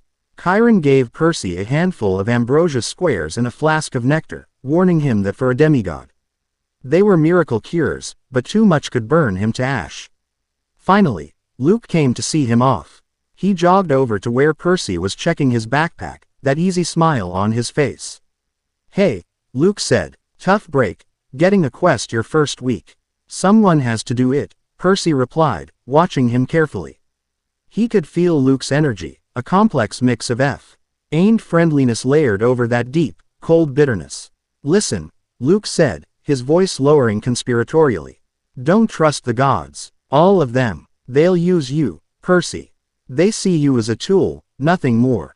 My father, he's barely spoken to me in my entire life. The bitterness was raw now, leaking through the cracks in his persona. I'll keep that in mind, Percy said, his expression unreadable. I wanted to give you something, Luke said, holding out a pair of battered-looking high-top sneakers. A little gift from my dad. Maya. As he said the word, small, white wings sprouted from the heels of the shoes. Flapping gently. Flying shoes, Percy said, taking them. They felt light, comfortable. But as he held them, he extended that other sense, the one that perceived life force. He felt the latent magic in the shoes, a hum of Hermes' power. But beneath it, almost undetectable, was a faint, cold whisper. It was a trace of an energy that felt ancient and wrong, something It felt like the cold space between stars. It was the same wrongness he had felt from the fates on the bus. It was a taint. The prophecy echoed in his mind. Betrayed by one who calls you a friend. He looked up at Luke, forcing a grateful smile. Wow. Thanks, Luke. This is amazing. He would not wear them. But he would keep them. He would let the traitor think his trap was set. Don't mention it, Luke said, clapping him on the shoulder. Just be careful down there. The underworld is no joke. I will, Percy said, his eyes meeting Luke's. For a split second, he let the cold, analytical part of himself show. The part that had dissected Clarissa's soul. He saw a flicker of surprise, of recognition, in Luke's eyes before the easygoing mask slammed back into place. Luke knew, on some level, that Percy was not the naive rookie everyone thought he was. With their supplies packed, they stood at the crest of Half-Blood Hill, next to Talia's pine tree.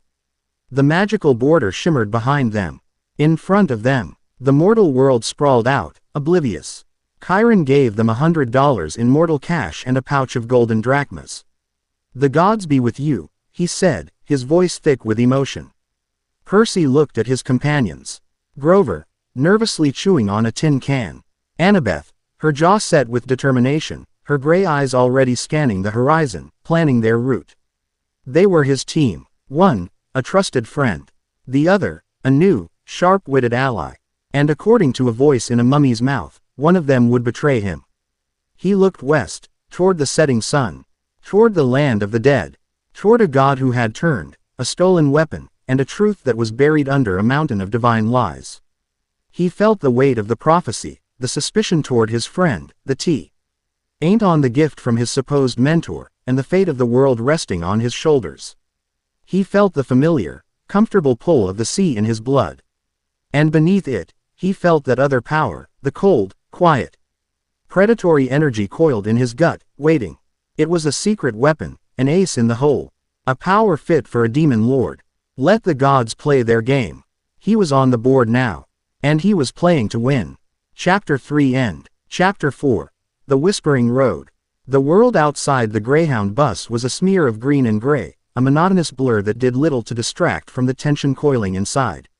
Every rumble of the engine, every hiss of the air brakes, felt like a countdown. Annabeth sat across the aisle, a book of ancient maps open on her lap, her gray eyes scanning the pages. With an intensity that could have set them on fire. She was in her element, a creature of logic and planning, trying to impose order on a world of chaos. Grover was curled in the seat behind Percy, ying to eat a styrofoam cup and occasionally letting out a nervous bleat that sounded suspiciously like a car horn. Percy wasn't looking at the maps. He was listening to the bus. He could feel the rum of the engine not just as a vibration, but as a system. He could feel the water flowing through the cooling system, the pressure in the hydraulic lines, the faint electrical hum of the lights. He could feel the sweat beading on the forehead of the man in front of them, a salesman whose life force felt frayed and anxious. He could feel the collective humidity of 30 human bodies breathing in a confined space. This constant, low-level sensory input was his new reality. It was like learning to hear a new spectrum of sound, and he was slowly, painstakingly, teaching himself to filter out noise and focus on the signals that mattered. According to this, Annabeth said, tapping a point on the map, our first priority should be finding a safe house maintained by one of my mother's acolytes in Denver. We can rest, resupply, And get solid intelligence on the western routes. The bus doesn't go to Denver, Percy pointed out, his gaze fixed on the darkening clouds ahead. He could feel the moisture gathering in them. The static charge building. A storm was coming. We'll get off in St. Louis and take another bus, she replied without looking up. It's the most logical path. It minimizes risk and exposure. You're assuming the enemy thinks logically, Percy said. He leaned back, closing his eyes, focusing on the faint, cold presence in his backpack. The winged sneakers. Luke's gift. The taint he had felt on them back at camp was clearer now, away from the ambient magic of Half-Blood Hill. It was a whisper of malevolence, a sliver of ice in the back of his mind. It felt hungry, ancient. It was a tracking beacon. He was sure of it. They know we're on a quest. They know where we're going. A straight line is a death trap. Annabeth finally looked up, her brow furrowed. And what do you suggest? Wandering randomly across the country. We have a deadline, Percy. 9 days. We don't have time for scenic detours. I'm not talking about detours. I'm talking about listening to the road. He tapped his temple. I can feel things, Annabeth. Patterns. Wrongness. The path you're looking at is a grid. The world doesn't work like that. It's a current. You have to follow it, not fight it. Her expression hardened. My mother is the goddess of strategy. Forgive me if I trust millennia of tactical wisdom over your gut feeling. The words were sharp, a clear challenge. She saw his power as a blunt instrument. He saw her logic as a cage. Grover leaned forward, his face pale. Guys, can we not? My stress eating is getting out of control.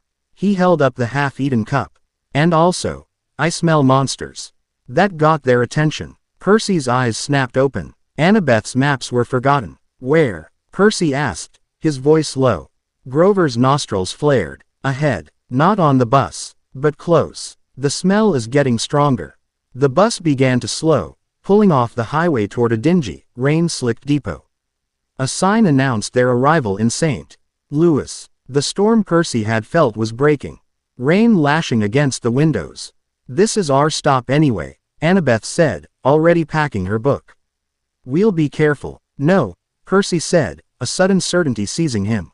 He focused on that feeling of wrongness. The one emanating from his bag.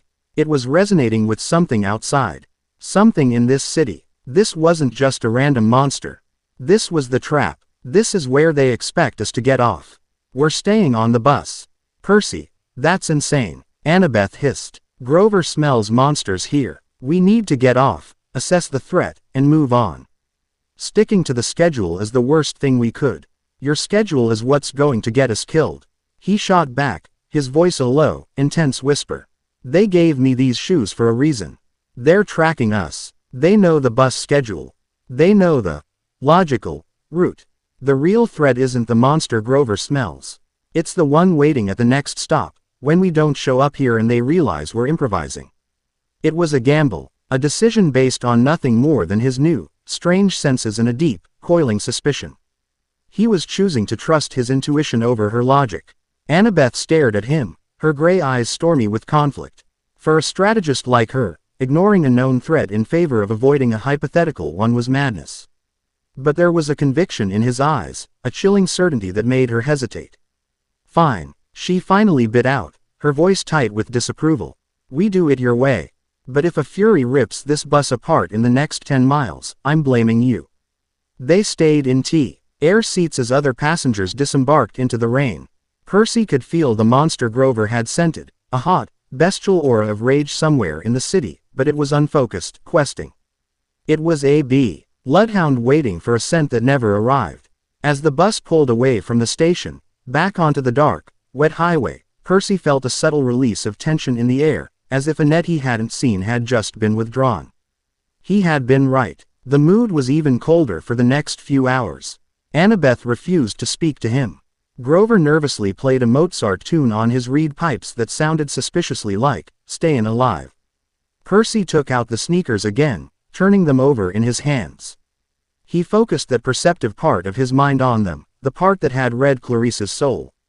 He didn't just feel the malevolent energy. He tried to understand its shape, its texture. It wasn't the hot rage of a monster like the Minotaur. It was cold, patient, and impossibly ancient. It felt like me itself had been twisted into a weapon. The Lord of Time, a voice from the future would whisper. He tucked the shoes away, the puzzle pieces in his mind clicking into a terrifying, incomplete picture. They got off the bus 2 states later, in the pre-dawn hours, in a town that was little more than a gas station and a crossroads. The air was clean and cold. The name of the town was Deliverance. Percy almost laughed. Now what, oh great leader? Annabeth asked, her voice dripping with sarcasm as she shouldered her pack. Before Percy could answer, Grover, who had been sniffing the air since they'd stepped off the bus, froze. His eyes were wide. Percy, he whispered, I smell it again. Monsters. But there's something else. It's faint. Underneath the monster smell, he swallowed hard. I smell our kind. Percy closed his eyes, extending his senses. Grover was right. Beneath the loud, angry signature of a nearby monster, he could feel it too. 3 faint, flickering sparks of life. They felt like his own, but weaker. Dimmer. They were demigods. And they were terrified. Their fear was a sharp, bitter tang in the air. Where? Percy asked, his voice now devoid of any argument. Gr. Over pointed a trembling finger down a dark, deserted side road. That way, in that old factory district by the river. Annabeth's face was a mask of conflict. Percy, we can't. The quest. Is this part of your logical plan? Percy interrupted, his sea-green eyes pinning her. Leaving demigods to be slaughtered. What's the strategic value in that? The strategic value is in not getting ourselves killed on a side mission. She retorted, her voice rising. There are 3 of them, and at least 1 monster. We're also 3. The odds are even at best, and we don't know what we're facing. The fate of the world is at stake. It's a calculated risk. We have to leave them. It was the cold, hard calculus of a general, the Athena in her speaking. A few casualties were acceptable for the sake of the ultimate victory. For a moment, Percy didn't speak. He just looked at her, and in his eyes, she saw not anger, but a profound and chilling disappointment. My mother just died, he said, his voice quiet, yet carrying more weight than any shout. She was one person. The world is full of people, Annabeth. If we decide they're expendable, what the hell are we fighting for? He didn't wait for her answer. He turned and started walking down the dark road toward the factory district, toward the flickering sparks of fear. Grover hesitated for a second, then scurried after him. Annabeth stood alone at the crossroads. The general abandoned by her army. With a frustrated cry that was lost in the wind, she gripped her dagger and ran to catch up. The factory was a hulking skeleton of rust and broken windows, crouched on the banks of a muddy, sluggish river. The monster's scent was thick here, a foul stench of sulfur and rot. Percy could feel the demigods huddled inside, their fear a palpable beacon in the darkness. He put a hand on the warehouse's large, corrugated metal door. He could feel the water in the fire suppression pipes snaking through the ceiling, a network of potential weapons. He could feel the cold, damp river water just 100 yards away. This was his battlefield. He slid the door open just enough for them to slip through. Inside, the air was thick with the smell of decay and something else, something sickly sweet, like roasting meat. In the center of the vast, cavernous space, a small fire crackled. Huddled near it were 3 children. The oldest was maybe 10, the youngest no more than 7. They were thin, grimy, and their eyes were wide with a terror that went beyond childhood nightmares. Standing with her back to them, stirring a large pot over the fire, was a woman. She was plump, with a kind, grandmotherly face and a cheerful floral apron tied around her waist. She hummed a pleasant tune as she stirred. The entire scene was a grotesque parody of domestic comfort. Oh, good, you've arrived, the woman said, turning to face them with a beaming smile. I was worried you'd miss dinner. There's always room for more at Auntie M's. Annabeth drew her dagger. Grover fumbled for his pipes. But Percy held up a hand, stopping them. He looked at the woman, this, Auntie M, and extended his senses. Her life force was not warm and grandmotherly. It was ancient, cold, and hard as stone. And clinging to her, like a shroud of frost, was the same malevolent, time-twisted energy he had felt on Luke's shoes. This wasn't a random monster. This was another agent, another piece of the conspiracy. We're not hungry, Percy said, his voice level. The woman's smile didn't falter, but her eyes, hidden behind dark, round sunglasses, seemed to glitter. Nonsense, dear boy, all my children eat well. I take in the lost ones, you see. The ones their so-called parents on Olympus have abandoned. I give them a home. A permanent one. She gestured with her ladle to several life-like statues that were scattered around the warehouse. A terrified-looking satyr, a delivery man, frozen mid-stride, a pair of teenage lovers, holding hands, their faces etched with eternal shock. Medusa, Annabeth breathed, her face pale. She averted her eyes, staring at the ground. Clever girl, Medusa hissed, her voice losing its grandmotherly warmth. The snakes that formed her hair writhed and hissed, a sound that echoed in the vast, empty space. But it's too late. It's so much easier when they look me in the eye. We're not here to fight you, Percy said, taking a calculated risk. He kept his own eyes focused on her apron, never letting them stray to her face. We're here for the kids. Medusa laughed, a dry, rasping sound. They belong to me now. Just as you will. The master will be so pleased. He has a special interest in you, son of Poseidon. He feels a kinship with your unique talents. She tilted her head, and for a moment, Percy felt a probing, mental pressure. An attempt to scrutinize his soul. He shielded his mind, a trick he'd learned from his manga, focusing his thoughts into a single, hard point. He offers you a place in the new world that is coming. An age where demigods will no longer be the pawns of the gods, but their masters. All you have to do is join us. The offer hung in the air. The runaway kids whimpered. Annabeth and Grover stood frozen, their gazes fixed on their feet. It was an ideological attack, an attempt to turn him. Let the kids go, Percy said, ignoring her offer completely, and we'll walk out of here. No one has to get hurt. Medusa's smile became a predatory snarl. Such a shame. She ripped off her sunglasses. Scatter, Percy yelled. Annabeth, using her wits, pulled her Yankees cap on and vanished. Grover blew a frantic, dissonant chord on his pipes, and a thick tangle of roots erupted from the cracked concrete floor, momentarily tripping Medusa. Percy didn't run. He dove backward, rolling behind a stack of crates, riptide already in his hand. The fight was a nightmare of indirect warfare. Percy used the polished surface of his sword as a mirror, catching glimpses of the monster as she stalked the warehouse. He could hear her hissing, her claws scraping on the concrete. He saw Annabeth, a shimmering distortion in the air, trying to shepherd the terrified children toward the door. You cannot hide from me, little heroes, Medusa shrieked. One of the children, the youngest girl, stumbled and fell, crying out in fear. Medusa whipped around, her snake hair hissing in triumph as she advanced on the helpless child. There was no time for a complex plan. Percy reacted on pure, focused instinct. He couldn't look at her. But he didn't need to see her with his eyes. He could feel her. Her cold, stony life force was a glaring beacon in the room.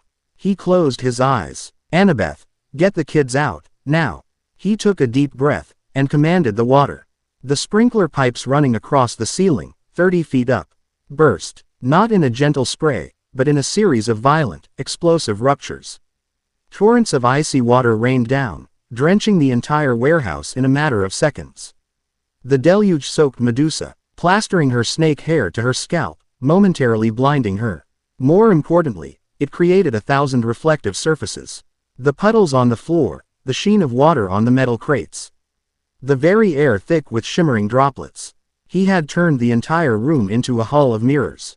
He opened his eyes, but kept them unfocused, looking at the world thrug. The reflection in a puddle at his feet. He saw her, a thrashing silhouette of rage and confusion. He pushed off the ground, a blur of motion. He didn't just run at her. He used the water on the floor, freezing a path in front of him. Sliding across the slick surface with impossible speed. He was on her before she could react. He didn't aim for her body. Following the arc of her reflection, he swung riptide in a single, clean, horizontal slash. Her head, with its writhing nest of snakes and a final, shocked expression on its face, flew from her shoulders. Her body stood for a second, then crumbled into a mountain of gray, coarse dust that was instantly turned to sludge by the falling water. The head landed with a wet thud near his feet, the snakes still writhing, the eyes wide open. He carefully averted his gaze, grabbed a black plastic bag from a nearby pile of trash, and, using his sword, scooped the head inside. Silence descended, broken only by the drip of water from the broken pipes. Annabeth became visible, her face ashen, the three children huddled behind her. Grover was shaking so badly his reed pipes chattered against his teeth. Percy stood there, soaked to the bone, the heavy, lumpy bag in his hand. He had won, but Echidna's words, Medusa's offer, echoed in his mind. The Master has plans for you. He feels a kinship with your unique talents. The conspiracy wasn't just a vague threat anymore. It had a voice, it had recruiters, and it knew him. It knew he was different. He looked at the three trembling children, their lives saved but their innocence shattered. He had defied Annabeth's cold logic to save them, but now they were his responsibility. He couldn't take them with him. He couldn't leave them here. He walked over to the still crackling fire, the water hissing as it hit the hot coals. He pulled a golden drachma from his pocket. "What are you doing?" Annabeth asked, her voice shaky. "Making a long-distance call," he said. He threw the coin into the steam rising from the fire. "Oh, Iris, goddess of the rainbow, accept my offering." The steam shimmered, forming a screen. "Show me, Hades, lord of the underworld." Annabeth and Grover both made sounds of pure terror.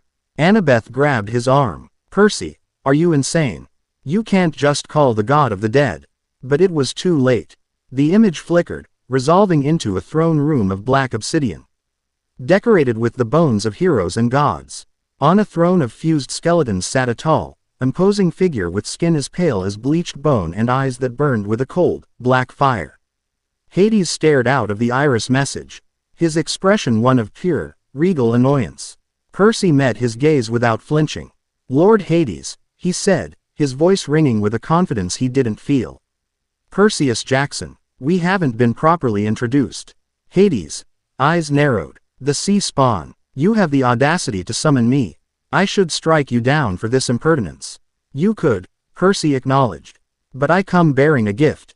And a proposition. Your Furies and other agents seem to be having trouble cleaning up the messes on the surface. I've found 3 demigods, unregistered and unclaimed, wandering the mortal world. Unbalanced books. I'm offering them to you." He gestured to the 3 frightened children. "Take them. Give them sanctuary in your kingdom until the current unpleasantness with your brothers is resolved. In return for this, administrative assistance, you will guarantee their safety. And when I arrive at your gates in a few days, you'll remember this gesture of goodwill." It was a move of such breathtaking audacity that for a moment, even the god of the dead was speechless. Percy wasn't begging or praying. He was negotiating. He was bartering souls with their rightful owner, framing it as a favor. A slow, cold smile spread across Hades' pale features. It was not a pleasant sight.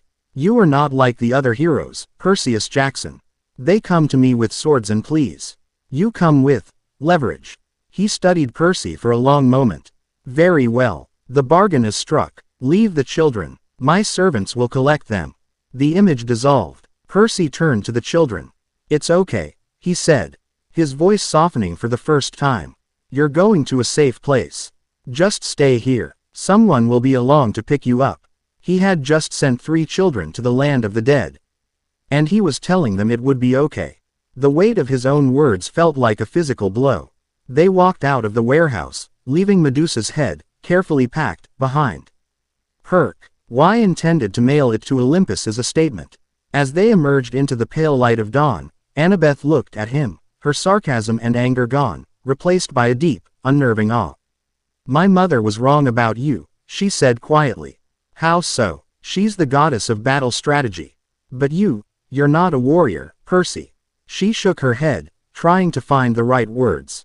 "You're a king. You just threatened, bartered with, and blackmailed a god. You command, you negotiate, you make impossible choices. That wasn't a hero's move. It was a ruler's." Percy looked west, down the long, empty road that led toward the underworld. He thought of the cold, hungry power inside him, the power that understood souls.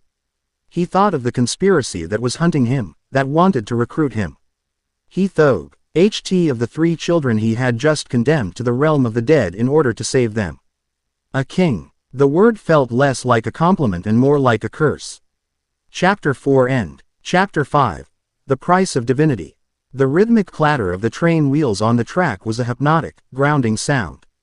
For the first time in days, they were moving west with a purpose that felt less like fleeing and more like hunting. They had found a private compartment on an Amtrak train, paid for with a wad of mortal cash that felt flimsy and unreal compared to the solid, definite weight of a golden drachma. The box containing Medusa's head, carefully wrapped and addressed to the gods, Mount Olympus, 600th floor, Empire State Building, New York, New York, had been sent via Hermes overnight express from the last station. It was a declaration, a spit in the eye of the gods who had set this whole, bloody game in motion. It was Percy's move, and the audacity of it had left Annabeth speechless and Grover looking for the nearest edible piece of upholstery. Now, in the relative quiet of the train car, a new dynamic had settled over them. Annabeth no longer treated Percy like a volatile, unpredictable weapon. He treated him like a foreign head of state. There was a cautious respect, a wariness in her gray eyes that acknowledged he was not playing by her mother's rulebook. He was writing his own. The prophecy, she said, breaking a long silence. She had a notepad out, covered in neat, precise Greek lettering. She had been dissecting the oracle's words since they'd left the factory. You shall go west, and face the god who has turned. We agree that means Hades. Percy was staring out the window, but he wasn't looking at the passing landscape of rundown industrial parks and sprawling fields. He was feeling the water tower they'd just passed, a massive, silent sentinel full of potential energy. He felt the sluggish, polluted river they were crossing, its life force choked and weak. We agree to tease the assumption we're supposed to make, he corrected, turning his gaze to her. It's too obvious. A good general never attacks where the enemy expects it. Your mother's domain, isn't it? The Saw's UAL reference to her mother's strategic prowess caught her off guard. It wasn't a challenge, it was a sign of respect. The prophecy also says, you shall find what was stolen, and see it safely returned. That seems straightforward, does it? Percy countered. It doesn't say what was stolen. Everyone assumes it's the bolt. What if it's something else? What if the bolt is a distraction? He leaned forward, his sea-green eyes intense. He was thinking like a ninja now, looking for the deception within the deception. What if the real stolen item is, say, Hades's helm of darkness? And the thief is trying to frame my father for stealing the bolt to start a war, while they make off with the real prize. Grover, who had been braiding loose threads from the seat cushion, looked up, his eyes wide. Whoa. Annabeth's pen hovered over her notepad. Her mind, a finely tuned machine for logic and strategy, was whirring. That is a frighteningly plausible scenario. It realigns the players. It would mean Hades isn't our enemy. He's a victim, just like your father. The god who has turned could be the one who betrayed them both. Exactly, Percy said. We walk into the underworld accusing Hades of theft. And we walk right into the real thief's trap. We'd be doing their work for them. But who? Annabeth murmured, her eyes distant. Who would benefit from a war between the big three? Percy thought of the cold, time-twisted energy he had felt from Medusa and from Luke's shoes. The master, a player who wasn't even supposed to be on the board. He kept that information to himself for now. It was a trump card he wasn't ready to play. That's what we need to find out. He shifted his gaze to the final, most troubling lines. What about the last two? You shall be betrayed by one who calls you a friend. And you shall fail to save what matters most, in the end. Annabeth's expression hardened. She looked at Grover, then at Percy. The air in the small compartment grew thick with suspicion. I don't know, she said. Her voice low. A prophecy is a living thing, Percy. Its meaning can change. We just have to be watchful. Her eyes met his, and a silent understanding passed between them. The trust they were building was a fragile thing, a sapling in a storm, and the prophecy was an axe waiting to fall. He let the silence linger, then changed the subject. The kids you sent to Hades, Annabeth said, her voice softer. That was a monumental risk. What made you think he would accept? Percy looked down at his hands. He thought about the cold, analytical power that had let him perceive the world in a new way. When I fought the Minotaur, he began slowly, choosing his words with care, I felt its energy, its life. When I beat it, I took that energy into myself. It was like learning a new language. I can sense people now. Their fears, their motivations. It's like seeing the wiring under the floorboards. When I looked at Hades through the iris message, I didn't just see a god of the dead. I saw a king who is obsessed with rules. His kingdom is built on a set of absolute, unbreakable laws. Souls go in, they don't come out. The number must always be correct. He's an administrator, Annabeth. I didn't appeal to his mercy. I appealed to his sense of order. Those kids were loose ends. I just offered to help him balance his books. Annabeth stared at him, a shiver running down her spine. He spoke of souls and life forces with the detached calm of a physicist discussing particles. He wasn't just powerful, he was seeing the world on a different, more terrifying level of reality. And for the first time, she began to wonder what he saw when he looked at her. They arrived in St. Louis under a sky the color of a bruised plum. They had doubled back, a move Percy had insisted on. The original trap had been laid here, and now it was the last place their enemies would expect them to be. The gateway arch, Annabeth said, her eyes alight with an architect's paw. Sajan as she stared at the gleaming silver monument piercing the clouds. It's 630 feet of stainless steel. A perfect inverted catenary curve. It's a masterpiece of minimalist design. My mother would love it. I have to go up. Grover bleated nervously. Go up. In a metal box in the sky. No, thank you. I'll just stay down here and eat this nice-looking travel brochure. Percy felt a prickle of unease on the back of his neck. The city felt agitated. He could sense the collective emotional state of the people around them, a low-level hum of anxiety that was stronger than normal urban stress. It was like the feeling in the air before a thunderstorm, but this was a storm of the soul. I don't know, Annabeth, he said, his eyes scanning the crowds. Something feels off. Everything has felt off since we left camp, Percy. She countered, her enthusiasm overriding her caution. It's a monument to Athena. It's probably the safest place for us in the whole city. Please. He looked at her face, truly looked at her. And for the first time since they'd met, he saw the kid behind the strategist. He saw the girl who had been at camp since she was 7, who had probably never been on a real family vacation. Who just wanted to see something beautiful that her mother had inspired. His own mother had loved taking him to museums, to see the wonders of the world. The memory was a sharp, sudden pang in the vacuum of his chest. Okay, he said softly. For your mom. Her smile was like a brief, brilliant sunrise. It transformed her face, softening the hard, analytical lines and revealing a startling warmth.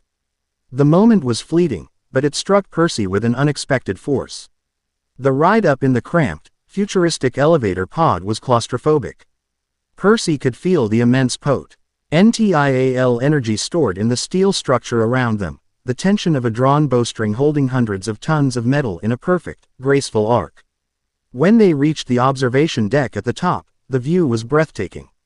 The city spread out below them, the Mississippi River a muddy, powerful ribbon cutting the world in two. They were among the last visitors of the day.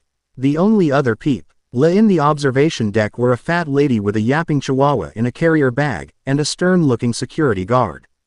Annabeth was pointing out landmarks, explaining the engineering principles of the arch's construction.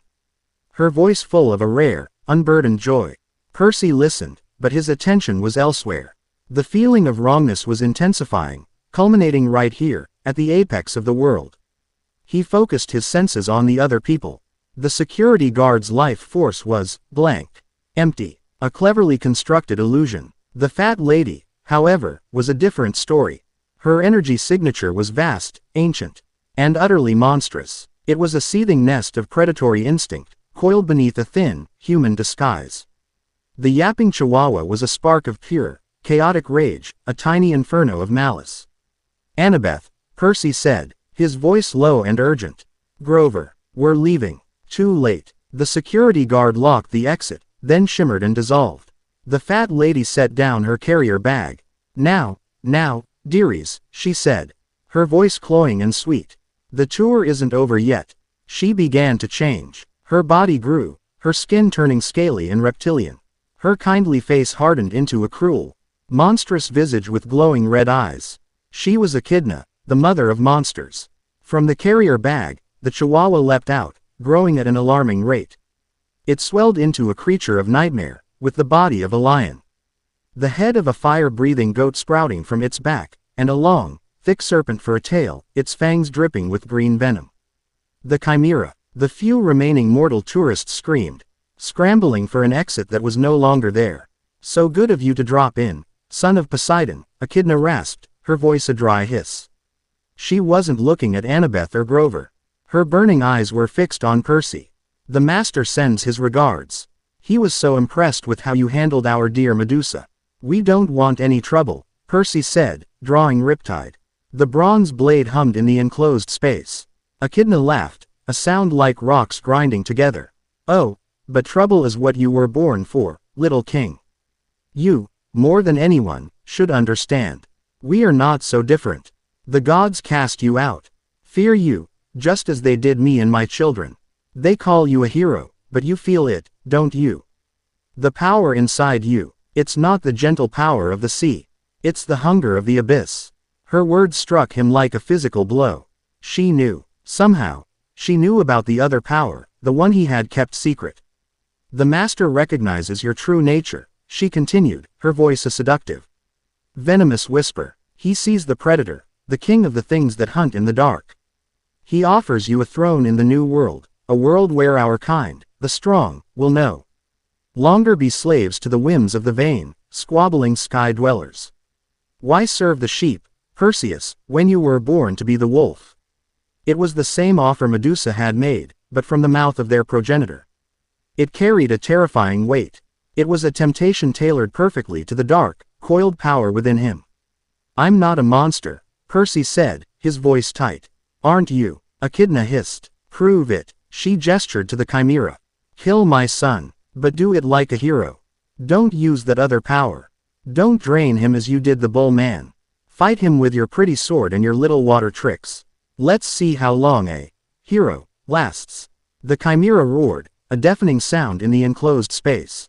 The goat head opened its mouth, and a torrent of fire erupted, turning a section of the observation deck's wall cherry red. "Grover, Annabeth, get the mortals out," Percy yelled, diving behind a support beam. Annabeth, her face pale but her eyes determined, put on her cap and vanished. Grover played a frantic tune on his pipes, and a wave of panic washed over the mortals, sending them scrambling toward a service door Grover had kicked open.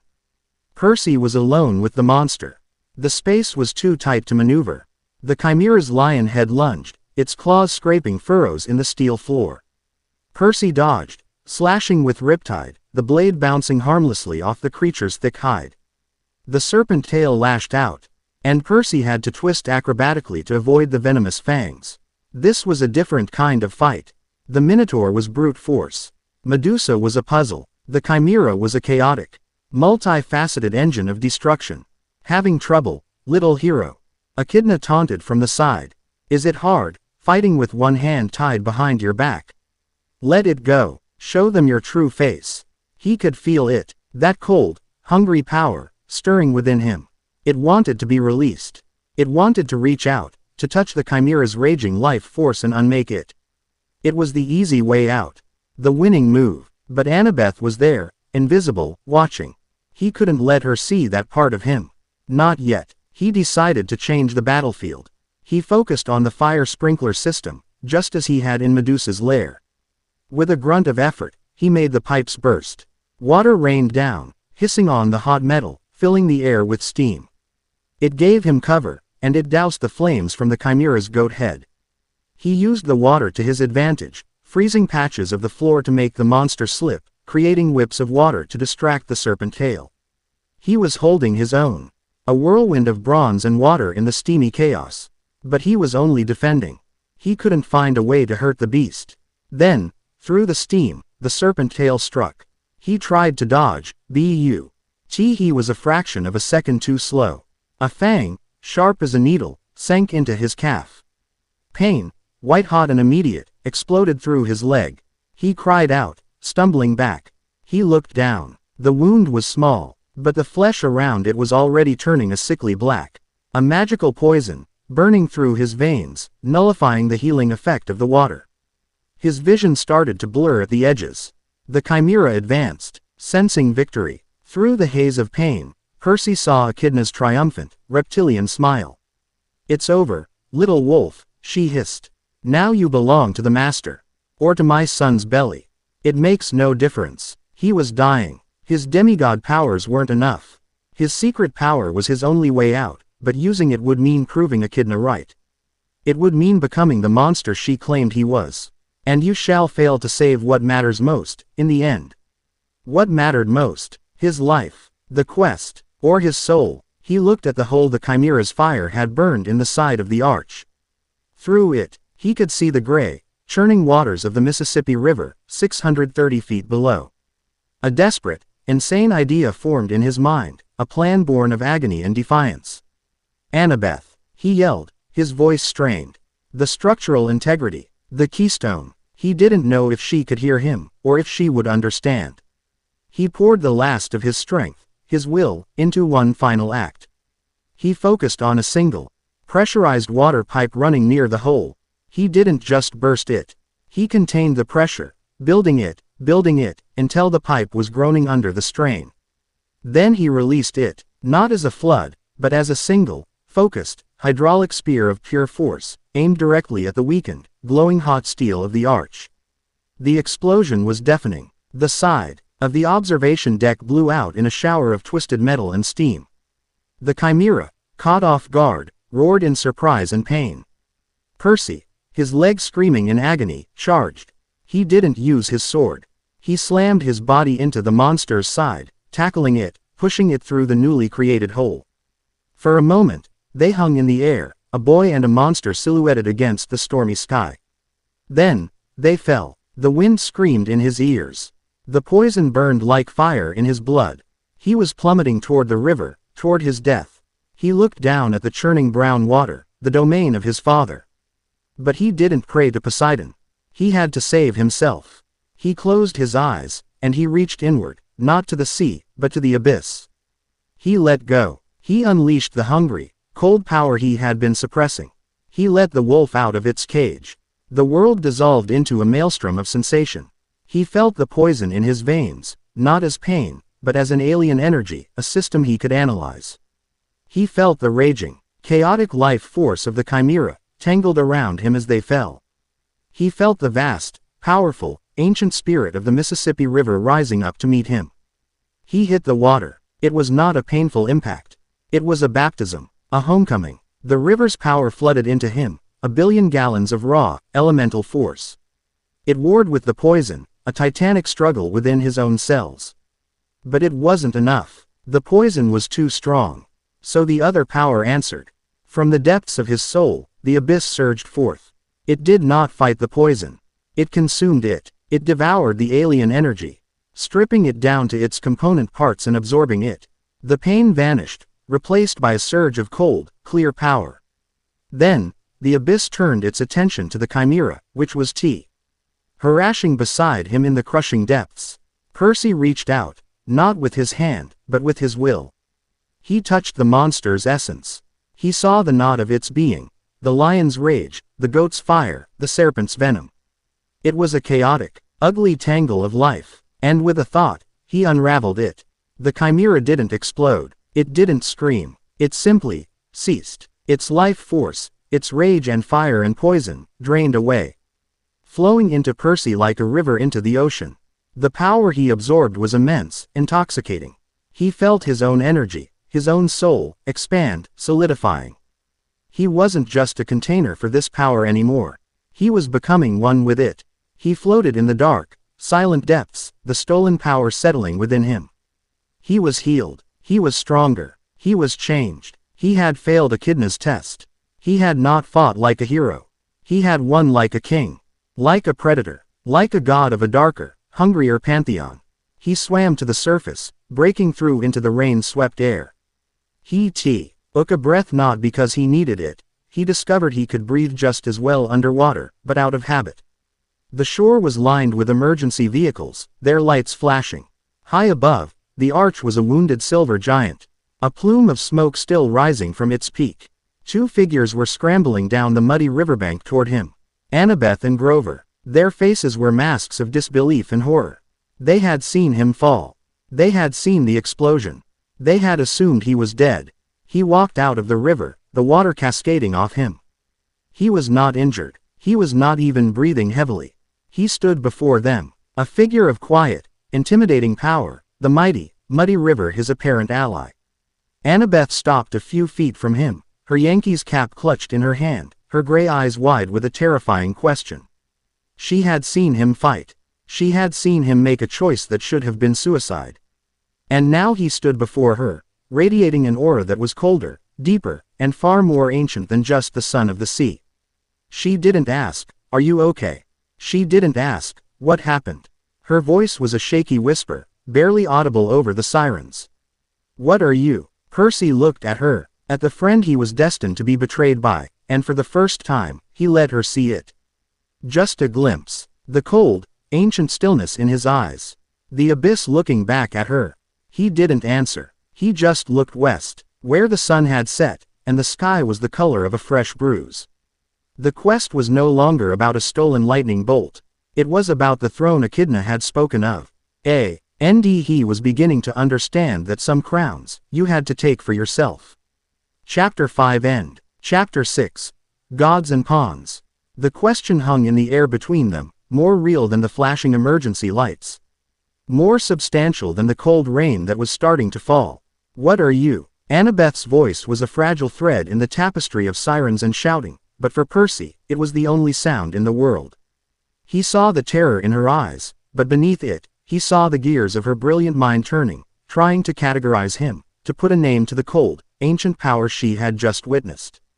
He saw Grover, huddled behind her, looking at him not as a friend, but as a natural disaster that had just learned to walk and talk. He didn't answer her. The truth was a weapon he wasn't ready to hand her, and a lie would be an insult. Instead, he turned his attention to the chaos unfolding around them. Police boats were approaching the shore.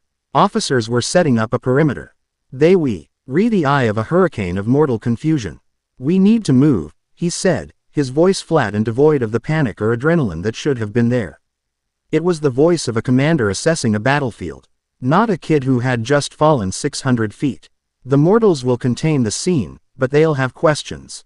We can't be here to answer them." He started walking, not back toward the city, but along the muddy riverbank. Into the darkness beneath the sprawling overpass. He didn't look back to see if they were following. He knew they would. He could feel their fear, but he could also feel the slender, frayed thread of their alliance. For now, it would hold. He moved with a new, predatory grace. The mortal world, which had always felt like a confusing, hostile place, was now a map of energies he could read. He felt the cold, empty space of a storm drain, the hum of an electrical junction box, the flow of water in a buried main. He led them through a maze of forgotten urban spaces, a ghost in the machine of the city, and in less than an hour, they were miles away, huddled in the relative shelter of an empty freight car in a deserted rail yard. The silence in the rattling, dark box was absolute. Annabeth and Grover sat on the opposite side, a chasm of 10 feet that felt like a mile. Finally, Annabeth couldn't stand it anymore. "You jumped," she said, her voice a low, accusatory whisper. "From the top of the arch. You tackled the chimera and you jumped.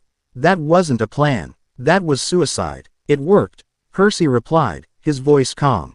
He was leaning against the wall, a silhouette in the dim light filtering through the slats of the car.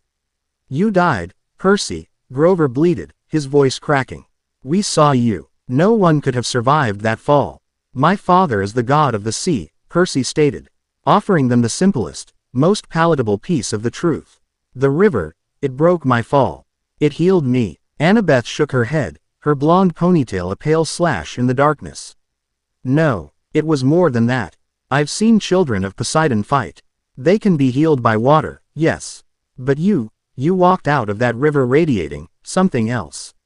Something cold. When Echidna was talking to you, taunting you about another power, she wasn't lying, was she?" The prophecy hung between them again. "Betrayed by one who calls you a friend." Was this an interrogation? A test of loyalty? Percy met her gaze across the dark space.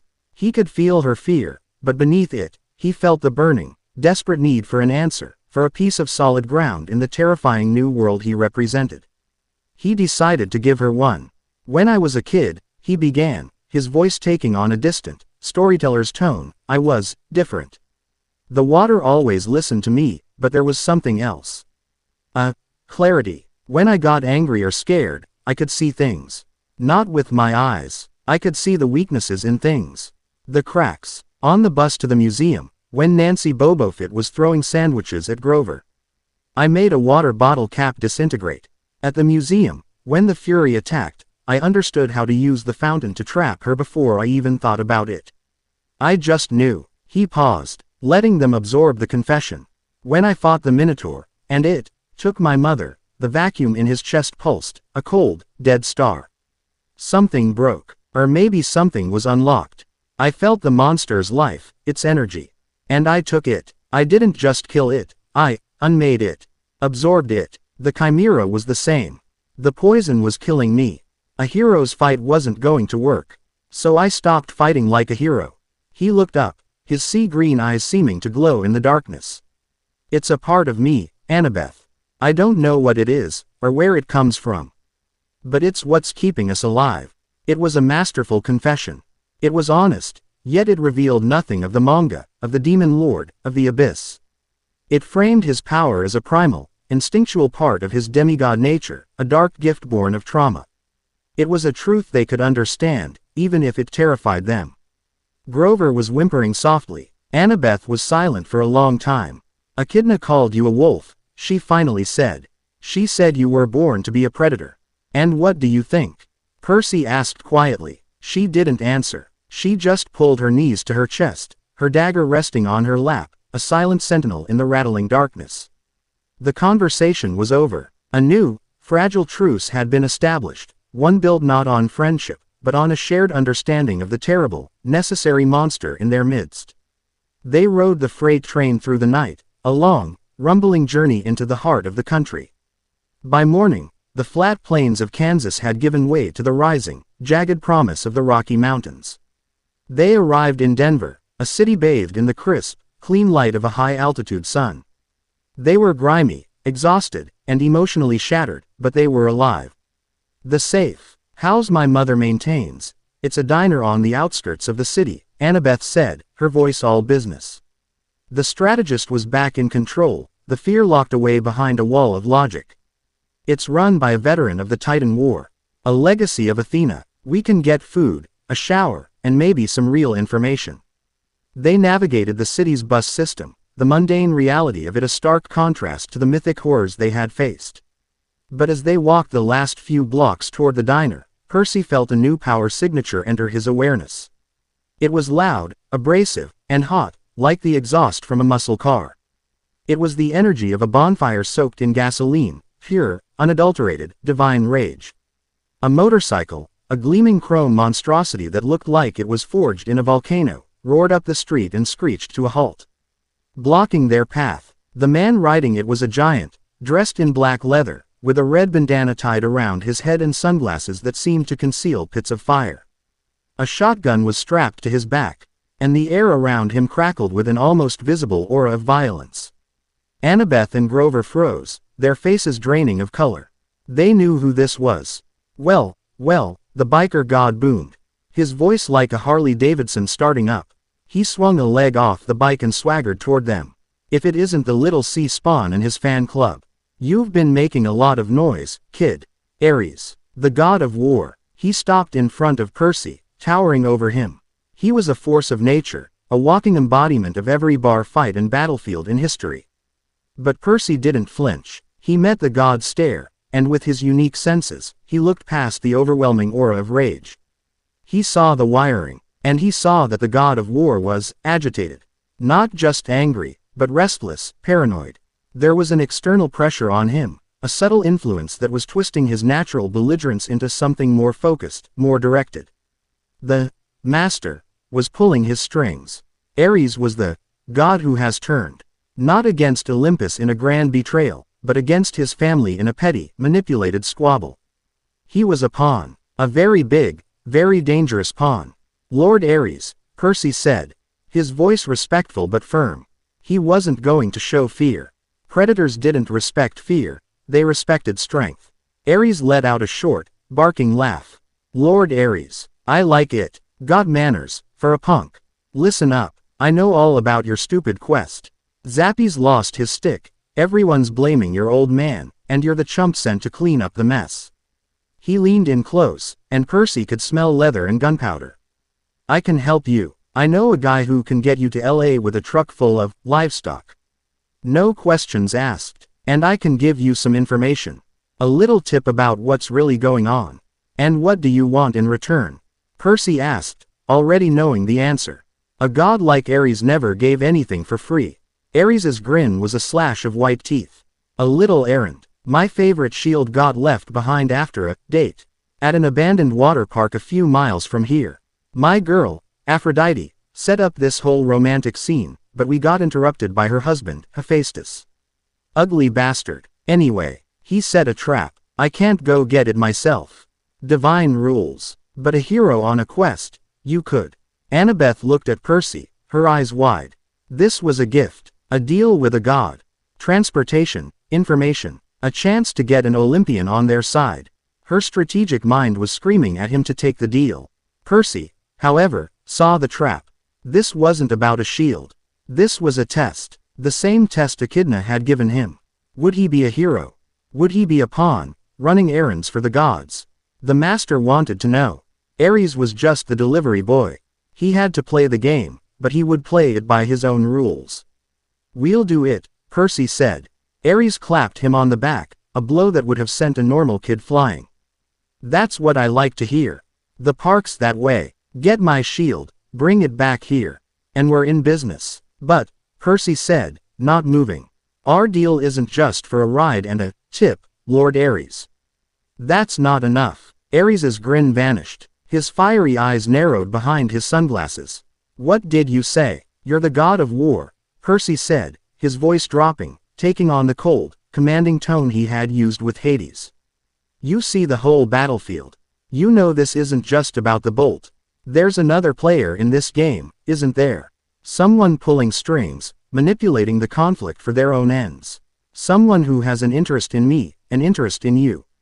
He let his gaze sharpen, letting Ares feel a fraction of the soul-seeing power he possessed. Someone who's making you nervous. The god was actually taken aback. He straightened up, his aura of violence flaring. You watch your mouth, punk. I'm not your enemy, Percy continued, pressing his advantage. But whoever is manipulating you is my enemy. You want your shield, fine. But in return, I want everything you know about this other player. Not a tip, the truth. And you're going to give me one more thing. A weapon. Something that can hurt a god. Because I have a feeling Hat's who I'm going to have to face before this is over. It was an act of monumental, insane audacity. He was blackmailing the god of war in the middle of a Denver street. Annabeth looked like she was about to have a heart attack. Grover looked like he was trying to chew his own arm off. Ares stared at him, the rage in his eyes warring with a flicker of something else. Surprise. And a strange, grudging respect. This wasn't some scared little hero begging for help. This was a player. A king. You've got a death wish, kid, Ares growled, but there was no heat in it. He studied Percy for a long moment, then a slow, dangerous grin spread across his face again. All right, you got a deal. You get my shield back from Hephaestus's stupid trap, and I'll tell you what you want to know. And I'll even throw in a little party favor. He cracked his knuckles. But if you fail, I'll personally stomp you into a grease spot on this pavement. He pointed down the road. The water park. Tunnel of Love ride. Don't keep me waiting. With another roar of his engine, he was gone, leaving behind the smell of ozone and the heavy weight of a bargain struck with a fickle and violent god. Annabeth finally found her voice. Are you out of your mind? You just negotiated with Ares. You made demands. He's a pawn, Annabeth, Percy said, turning to face them, his expression grim. And I'm tired of being one. We're not just going to retrieve a shield. We're going to find out who set the trap, and why. We're going to walk into their test, and we're going to break it. He looked toward the abandoned water park. A place of manufactured joy now left to rot. He could feel the latent energy of the place, the lingering echoes of laughter and screams. But beneath it, he felt the hum of a divine trap, intricate and deadly. It was a puzzle box left for him by Hephaestus, the god of the forge. And it was a message from the master, delivered by the god of war. They were testing him. They want Ed to see what kind of power he really wielded. Fine, he would give them a show. Chapter 6 End. Chapter 7. The Broken God's Forge. The abandoned water park was a graveyard of joy. Rusting skeletons of water slides clawed at the sky. Their bright, cheerful colors faded to pastel ghosts. Empty pools, cracked and filled with weeds, looked like open wounds in the earth. The air was heavy with the silence of forgotten laughter. A silence that felt louder and more oppressive than any noise. A faded, peeling sign near the entrance read, "Waterland, where the fun never ends." The irony was so thick it was almost suffocating. "Charming place for a date," Annabeth muttered, her hand resting on the hilt of her dagger. Her architect's eye wasn't seeing the decay, it was seeing the failure of design, the collapse of a system. "Ares has terrible taste. I don't think romance was the primary objective," Percy said, his gaze sweeping over the park. He wasn't looking at the decaying structures. He was feeling them. The water still trapped in the deep arteries of the park's plumbing system was stagnant, its energy listless and dead. But beneath that, there was something else. A hum. It was the clean, intricate, and utterly alien thrum of divine machinery. It was a web of power, laid out with a master craftsman's precision. Not the chaotic rage of a monster, but the cold, patient logic of AM. A machine waiting for the correct input to run its program. Hephaestus, the god of the forge, Annabeth confirmed, her gray eyes scanning the layout. "This won't be a simple fight. It's a trap, a puzzle. We have to assume everything is a trigger." Grover, meanwhile, was sniffing the air, his nose twitching. "I smell bronze," he bleated. "And oil. And something else. Like a hot circuit board. It's making my teeth itch." Ares had pointed them toward the Tunnel of Love. It was one of the smaller rides, a heart-shaped entrance painted a cheerful, peeling pink. A shallow canal, filled with scummy green water, disappeared into the darkness of the tunnel. A single, swan-shaped boat was docked at the entrance, as if waiting for them. "Obvious," Annabeth stated, pointing toward the threshold. "There's a pressure plate just inside the entrance. See the discoloration on the concrete. And the wiring under the rail. Amateur hour." Percy knelt down, not looking at the wiring, but closing his eyes. He reached out with that other sense, the one that saw systems. Annabeth saw the physical trap. He saw the code. He could feel the flow of magical energy, a complex circuit diagram laid out in his mind. The pressure plate wasn't the main trigger. It was a decoy. It was designed to make them feel clever for spotting it. The real trigger was in the boat itself. A weight sensor. The moment demigod-sized bodies settled into the swan, the program would execute. "The plate's a fake," Percy said, standing up. "It's meant to draw our attention. The trap is the boat." Annabeth's eyes widened slightly. She knelt, examining the boat from a new angle, and saw the faint golden seam of a magical sensor embedded in the fiberglass seat. "By my mother's loom," she breathed. "You're right. How did you see that?" "I didn't see it," he said. "I felt it. It's all connected. The whole ride is one big machine. We can't beat it by avoiding the triggers. We have to get on the boat." "Is that your gut talking again?" she asked, a hint of the old skepticism in her voice. "It's the wiring," he replied. "The shield is inside. We have to get in, spring the trap, and be ready for what comes next." He was taking a calculated risk. A direct confrontation with the system. He was choosing to execute the program in an environment he controlled. "This is a terrible idea," Grover whimpered. "I know," Percy said, offering his hand to Annabeth to help her into the boat. "That's why it's going to work." She hesitated for a second, then took his hand. His grip was steady, confident. As they settled into the boat, with Grover trembling in the seat behind them, Percy could feel the sensor activate. A single pulse of energy shot from the boat, and deep within the tunnel, a complex series of relays and gears began to turn. The program was running. The swan boat lurched forward, gliding silently into the oppressive darkness of the tunnel. The air grew cool and damp, smelling of chlorine and mildew. The only sound was the gentle lapping of water against the fiberglass hull. Then, with a series of loud, metallic clangs, gates of celestial bronze slammed down, sealing the entrance and the exit. They were caged. Stage 1, Percy murmured, his eyes scanning the darkness. He could see perfectly, not with light, but by sensing the shape of the tunnel, the flow of the water, the position of every bolt and gear in the walls. Annabeth drew her dagger, her knuckles white. Be ready for. She was cut off by a rustling, skittering sound from above. It was the sound of 1,000 tiny, metal legs scrabbling on the ceiling. Oh, no, she whispered, her voice suddenly small and tight with a primal fear. No, no, no. Dozens of golden, multi-jointed legs began to descend from the darkness on thin, shimmering wires. At the end of each set of legs was a body of polished bronze, the size of a dinner plate, with a single, glowing red optic sensor. Spiders. Mechanical spiders. Automatons. Annabeth let out a choked cry. She scrambled back in her seat, her face pale, her breath coming in ragged gasps. The brilliant strategist, the fearless daughter of Athena, was gone. In her place was a terrified little girl, utterly paralyzed by the ancient curse of her bloodline. Grover let out a bleat of terror and fumbled for his pipes, but Percy put a hand on his arm. Don't, he commanded, his voice calm and absolute. They're mindless. Your panic song will only make you a target. The spiders were descending, their red eyes casting a hellish glow on the water. Percy could feel their simple, programmed directive: neutralize intruders. He could also feel something else. Faint, almost invisible lenses in the walls were swiveling toward them. Magical cameras. They were being broadcast. This wasn't an execution. It was a reality show.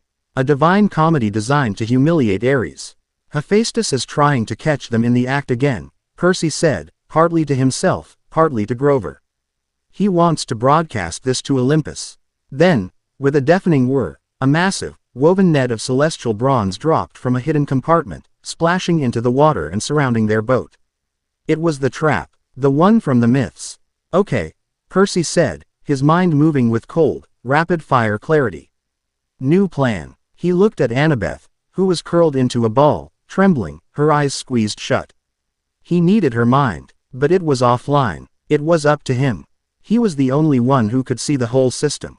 He wouldn't fight the trap. He would hijack it. Grover, he said, his voice sharp, cutting through the satyr's panic. Your pipes. Can you play a frequency, something high and sharp? Not a song, just a single, piercing note. I think so, Grover stammered. Do it. Aim it at the walls. Now. Grover put the pipes to his lips and blew. A single, unbearably high-pitched note shrieked through the tunnel. It wasn't magic. It was physics. The note vibrated through the metal structure, a precise, resonant frequency that interfered with the simple guidance systems of the automatons. The spiders began to twitch, their movements becoming erratic. Their targeting sensors flickered. He'd bought himself a few seconds. Now it was his turn. He ignored the spiders for a moment and focused on the water in the canal. It was his domain. He plunged both hands into the scummy water, and the entire tunnel became an extension of his will. The spiders, recovering from the sonic assault, began to drop toward the boat. They didn't get there. From the canal, dozens of perfectly formed, needle-sharp spears of water, compressed to the hardness of ice, shot upwards. Each one was aimed with microscopic precision. They didn't hit the armored bodies of the spiders. They struck the delicate, intricate joints of their legs. They pierced the single red optic sensor on each one. It was a synchronized, silent massacre. One by one, the spiders went dark and plunged into the water, short-circuiting with a fizz and a puff of smoke. In less than 5 seconds, every automaton was disabled. He hadn't used brute force. He had performed surgical strikes, dismantling the machines with a craftsman's understanding of their design. Grover stared, his pipes falling from his lips. Even in her terror, Annabeth cracked an eye open, drawn by the sudden silence. She saw the disabled spiders sinking into the murky water. She saw Percy, his hands still in the canal, his face a mask of intense concentration. He wasn't done. The net was still there. It was indestructible. Fine. He wouldn't attack the net. He would attack the machine that controlled it. He extended his senses through the water, feeling the vibrations in the walls, following the energy conduits that powered the trap. He found it.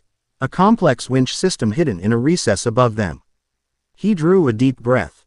A single, massive tentacle of water erupted from the canal. It wasn't a wild, thrashing thing. It was controlled, shaped. The tip of it as small and precise as a screwdriver.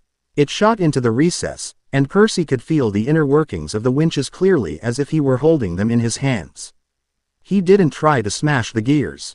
That would be crude. Instead, he forced the water between them, filling the delicate spaces with liquid, then using his power to increase its pressure exponentially. A hydraulic attack. There was a series of loud, grinding shrieks, the sound of godly machinery being forced past its breaking point. A gear snapped. A power conduit cracked. The winch seized, and the indestructible net went slack, sinking completely into the water.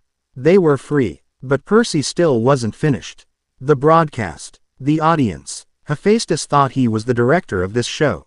Percy was about to change the channel. "Hold on," he said, his voice a low growl. He pushed his senses outward, beyond the tunnel, to the entire park. He felt the vast, interconnected network of pipes, the reservoirs in the giant slides. The decorative fountains, the splash pools. It was a sleeping giant, and he was about to wake it up. He let loose a single, massive pulse of his will. All over the abandoned water park, every faucet, every sprinkler head, every water jet erupted. Geysers of water shot 100 feet into the air from the dry pools. The giant water slides, long dormant, roared to life, sending tidal waves of water crashing down their fiberglass slopes. The decorative fountains didn't just spray, they exploded, firing columns of water into the sky like cannons. He turned the entire park into a chaotic, beautiful, and utterly distracting water ballet. He was giving the audience on Olympus a spectacle Hephaestus had never designed. He had hijacked the show and was putting on his own grand finale. In the midst of the chaos he had created, the swan boat, now under his silent command, glided smoothly out of the tunnel's far exit. In a small, protected grotto at the end of the ride, sitting on a velvet cushion, was a magnificent shield of polished bronze and silver, intricately decorated with scenes from the Trojan War. Ares's shield. The moment they drifted into the grotto, the chaos outside stopped as abruptly as it had begun. The geysers fell. The slides went silent. The park was still once more. A new presence entered Percy's awareness. It was a voice, but it wasn't sound. It was a direct, mental communication, rumbling like a vast, subterranean forge. "You are not like the others." Percy stood up in the boat, grabbing the shield. "Hephaestus," he said aloud. "They try to break my creations. It is the only way they know. Smash. Destroy. You listened. You understood the design. It was a flawed design," Percy replied, his voice echoing in the small grotto. "You valued humiliation over security. You wanted a show. That was your weak point." There was a long pause, a rumble of what might have been divine laughter. "Yes, a flaw. My wife is a significant distraction." The voice grew more serious. "Ares is a fool, a hammer in a world that requires a scalpel. But he is not the one moving the pieces. You know this." "I know," Percy said. "There is an old power stirring. One that sets my teeth on edge. It is making everyone irrational, paranoid. It whispers in the dark, turning us against one another." A wave of immense, ancient bitterness flowed from the voice. "They cast me from Olympus because I was broken, imperfect. They do not understand. To be a true master of the forge, you must understand how things break. You, boy, you understand this. What do you want?" Percy asked. A warning. The voice was a low growl of thunder. "That power you wield, it does not merely command. It perceives. It understands. It is the power of a maker. Ornunmaker. Ares is a hammer. Zeus is a lightning storm. But a power that can understand and dismantle any system, that is a threat that will unite them all against you. Be careful. Who notices." The presence receded, the hum of divine machinery fading into silence. Hephaestus was gone. Percy turned back to his companions. Grover was staring at him, his mouth hanging open. Annabeth had finally uncurled herself. Her face was still pale, stained with tears, but the terror in her eyes was gone, replaced by an expression of pure, unadulterated awe. She wasn't looking at a warrior. She was looking at a craftsman. A master of a different, more terrifying art. She finally found her voice, but it was shaky. You didn't fight it. You took it apart, piece by piece. He built a system, Percy said, hefting the heavy shield. I just found the bugs in the code. She stood up, her legs still a little unsteady, and walked over to him. She reached out and touched his arm, as if to make sure he was real. You saved me, she whispered. Her fear of spiders was a source of deep shame for her, a weakness she loathed. He hadn't just defeated the machines, he had protected her from her own fear, without judgment, without question. He had simply handled it. We're a team, he said simply. We look out for each other. The moment was broken by the need to move. They made their way back, through the now silent park to the street where they had left Ares. The god was waiting, leaning against a brick wall, looking impatient. About time, he snarled. Did you get it? Percy tossed him the shield. Ares caught it effortlessly. Your trap was more interesting than your date, I bet, Percy said, his tone bordering on insolent. Ares's fiery eyes narrowed. You got a smart mouth. He strapped the shield to his back, then looked Percy up and down, a new, calculating light in his eyes. But you delivered. A deal's a deal. He jerked his thumb toward a grimy, 18-wheeler parked down the street. The side was painted with a faded, cheerful logo of a smiling zebra and the words, Kindness International Zoo Transport. A low growl emanated from within. That's your ride to LA, Ares said. The driver's been persuaded to take on a few extra passengers. Don't talk to him. He doesn't know you're there. And the information, Percy pressed. Ares leaned in, his voice dropping to a conspiratorial growl. It wasn't my idea to suspect your old man. The thought just appeared in my head. A whisper. Made me angry. Made me want to fight. Same things happening all over Olympus. Someone's stirring the pot, turning old grudges into new reasons for war. I don't know who, but it's old. Ancient. The kind of power that makes your blood run cold. His gaze was intense. This is bigger than a stolen lightning bolt. This is about the throne itself. Someone's trying to tear the family apart from the inside. He had confirmed everything Percy suspected. He was a pawn, and he knew it. One more thing, Percy said. The weapon. Ares grinned, a flash of brutal delight. He unslung a simple, black nylon backpack from his own shoulder and tossed it to Percy. It was surprisingly light, a little something I picked up. Looks normal, right, but it's got a surprise inside. A gift. You'll know when to use it. Just don't use it on me. Percy took the bag. It felt empty, but he could sense a tightly coiled knot of divine, violent energy hidden within its fabric, shielded from his normal senses. Another puzzle box. Now get out of my sight, Ares snarled. Before I change my mind and turn you all into a Jackson Pollock painting. Without another word, the god of war swung a leg over his bike and roared off into the twilight, a receding thunder of rage and leather. Percy, Annabeth, and Grover were left standing on the curb, the heavy silence of the evening settling around them. They walked to the back of the Kindness International truck. Percy slid open the heavy door. The smell hit them first. A thick, foul wave of ammonia, sweat, and despair. In a series of cramped, filthy cages were three animals. A zebra with ribs showing through its striped hide, an albino lion with weary, pink eyes, and an antelope with a broken horn. They looked miserable, broken creatures, prisoners on their way to a new, smaller prison. They had their ride west. They had new information, a new weapon, and a powerful, if terrifying, new ally in Hephaestus's grudging respect. But as Percy looked at the sad, defeated eyes of the lion, a king in a cage, he felt a bitter, resonant kinship.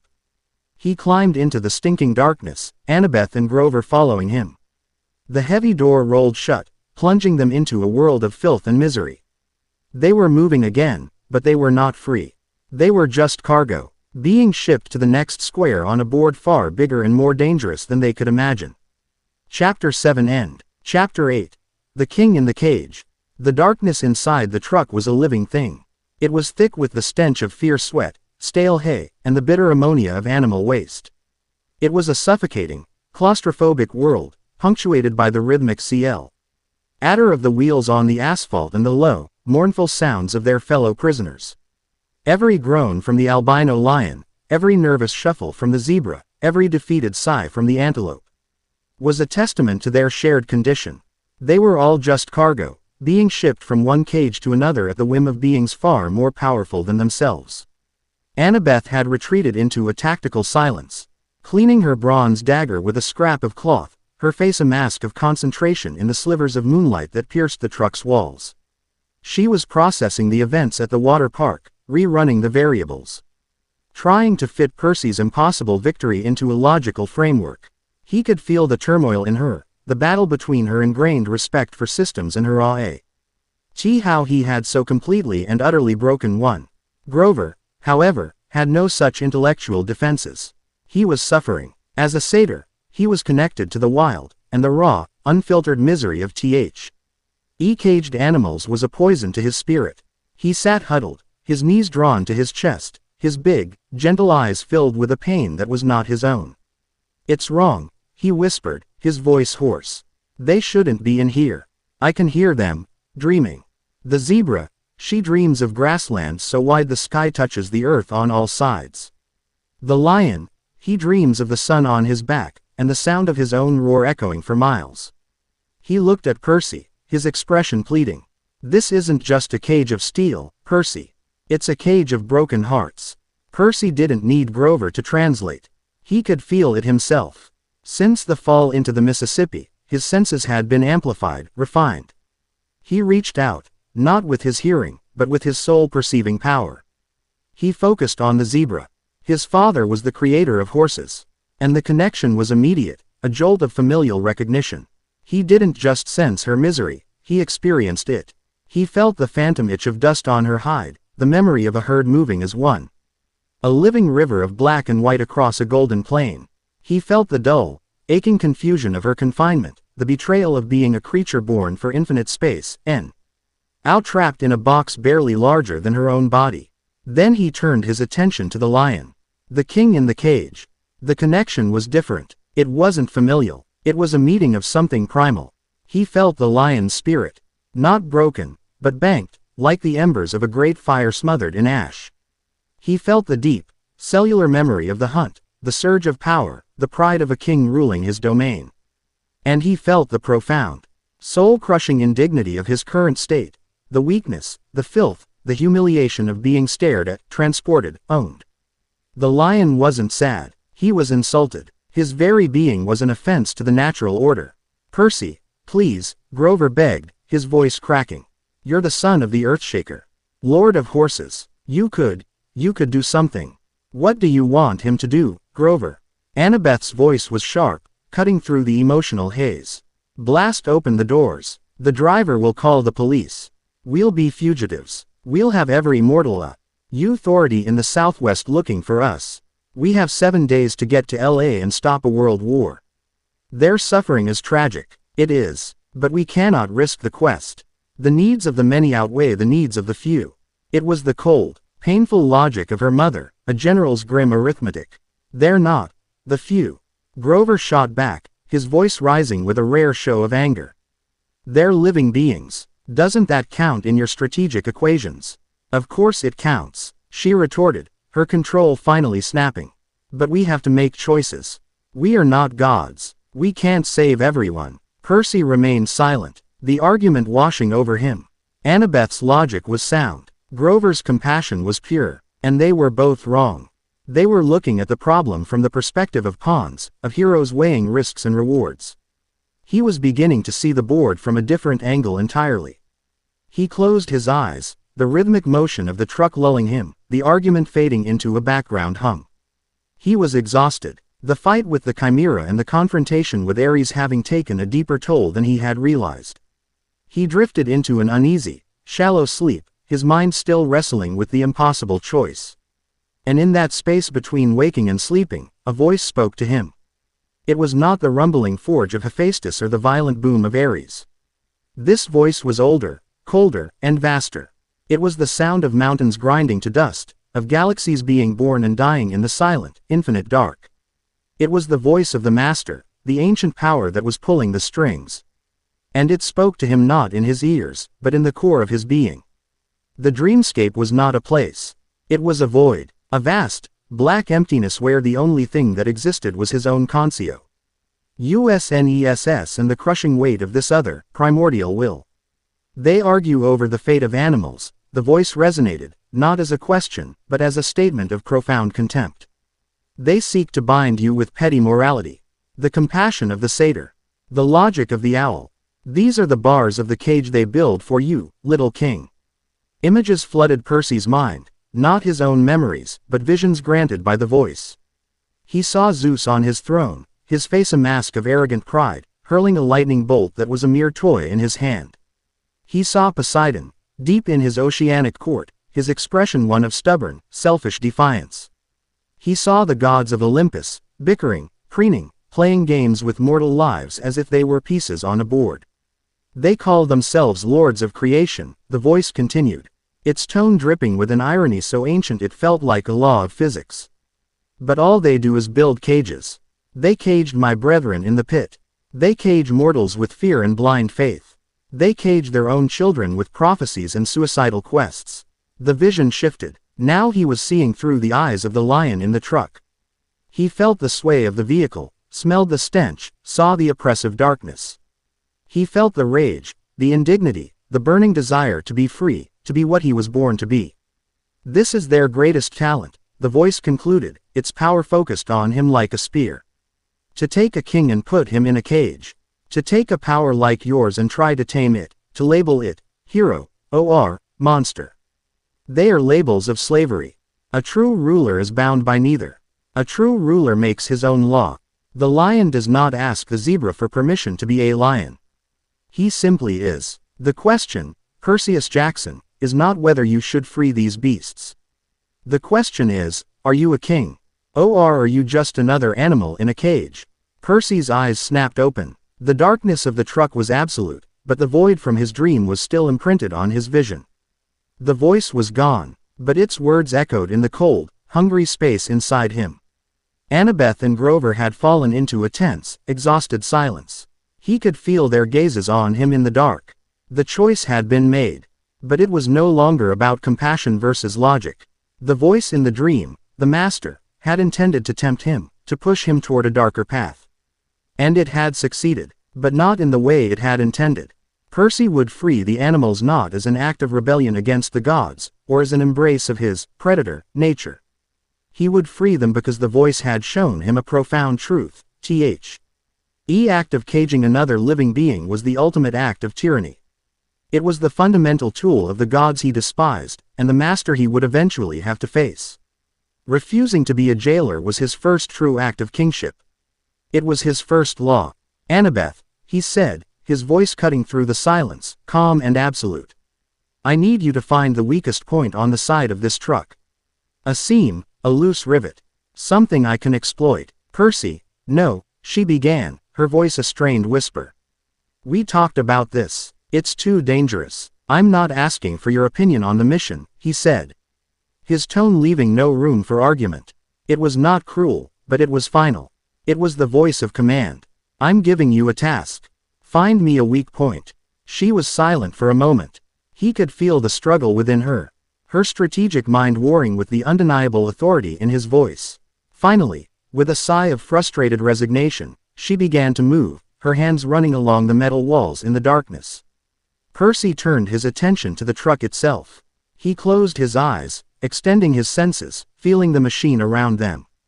He felt the engine, the spinning drive shaft, the rotation of the wheels. And he felt the hydraulic lines that controlled the brakes. They were filled with fluid, a mixture of oil and water. They were part of his domain. He focused on the brake line for the rear axle. He didn't try to burst it. That would be too obvious, too destructive. He simply squeezed. He manipulated the fluid inside the line, creating a subtle, pulsing pressure variance, an artificial air bubble that would fool the system's sensors. The effect was immediate. The truck gave a violent shudder. They could hear the driver curse, a muffled sound from the cab. The hiss of the air brakes was followed by a long, screeching groan as the massive vehicle pulled over onto the gravel shoulder of the deserted highway. The hell, the driver's voice grumbled from outside. A door slammed. Footsteps crunched on the gravel. Annabeth, now, Percy urged. Here, she said, her voice tight. She tapped a spot on the wall. A rusted seam near the floor. It's the best I can find. Percy moved to the spot. He placed his hand on the cool metal. He didn't try to punch it. He focused on the tiny, almost microscopic water molecules trapped in the rusted seam. He made them vibrate, agitating them, using them as a microscopic saw. A low humming sound filled the truck. A thin, dark line of moisture appeared on the metal.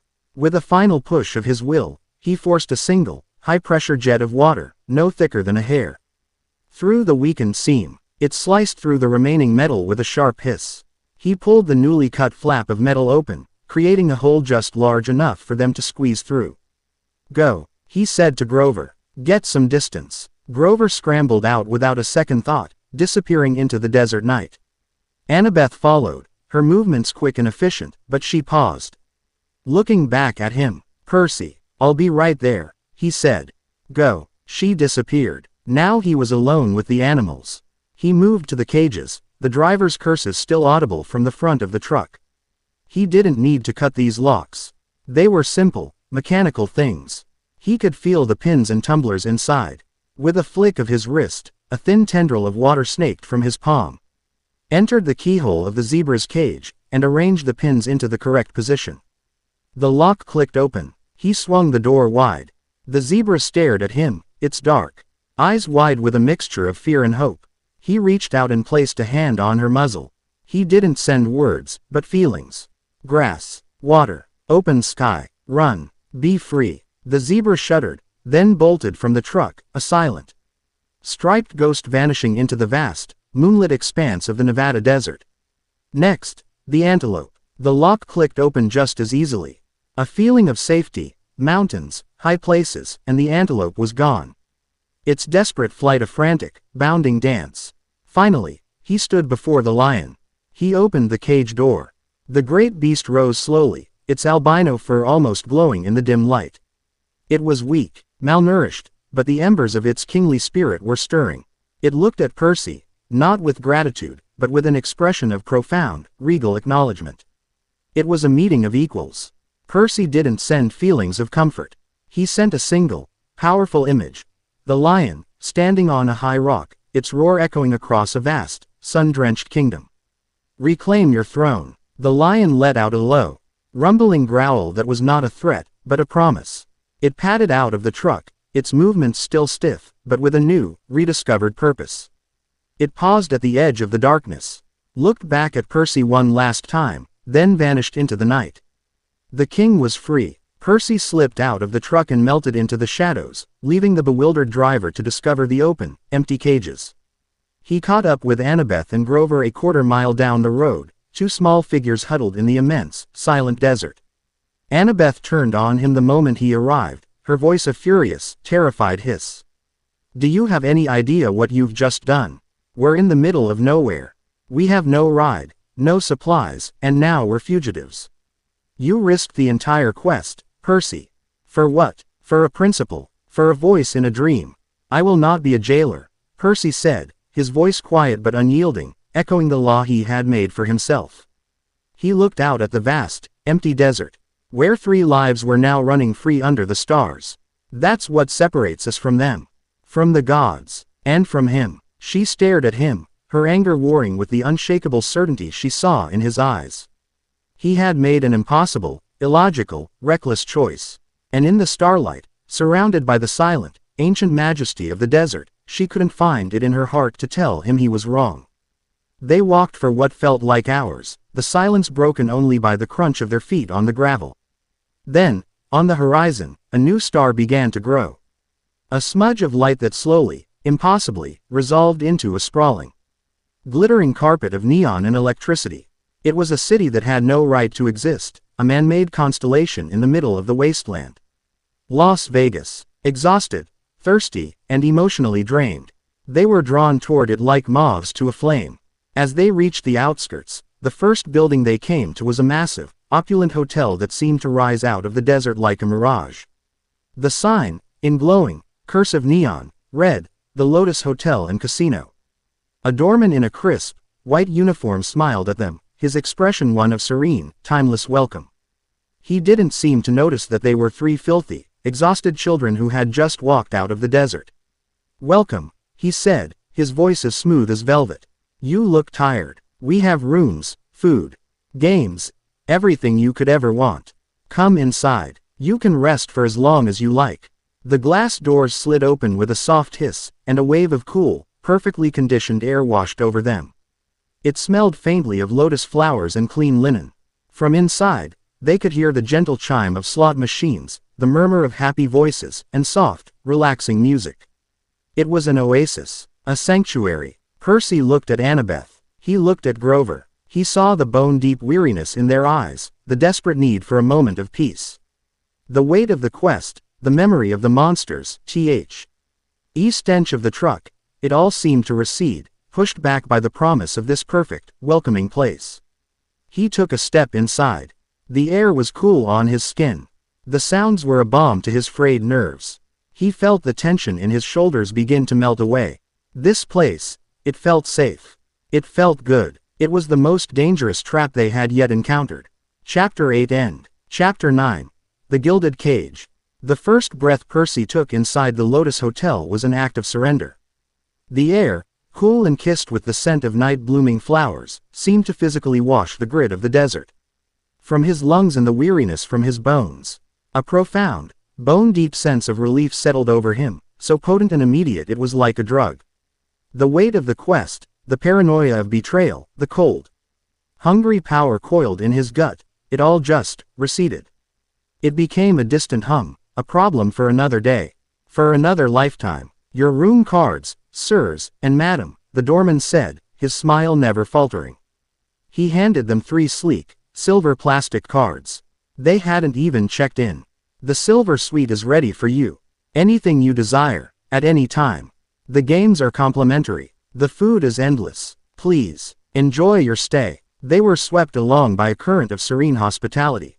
The lobby was a masterpiece of calming aesthetics, all waterfalls, lush greenery, and soft, indirect lighting.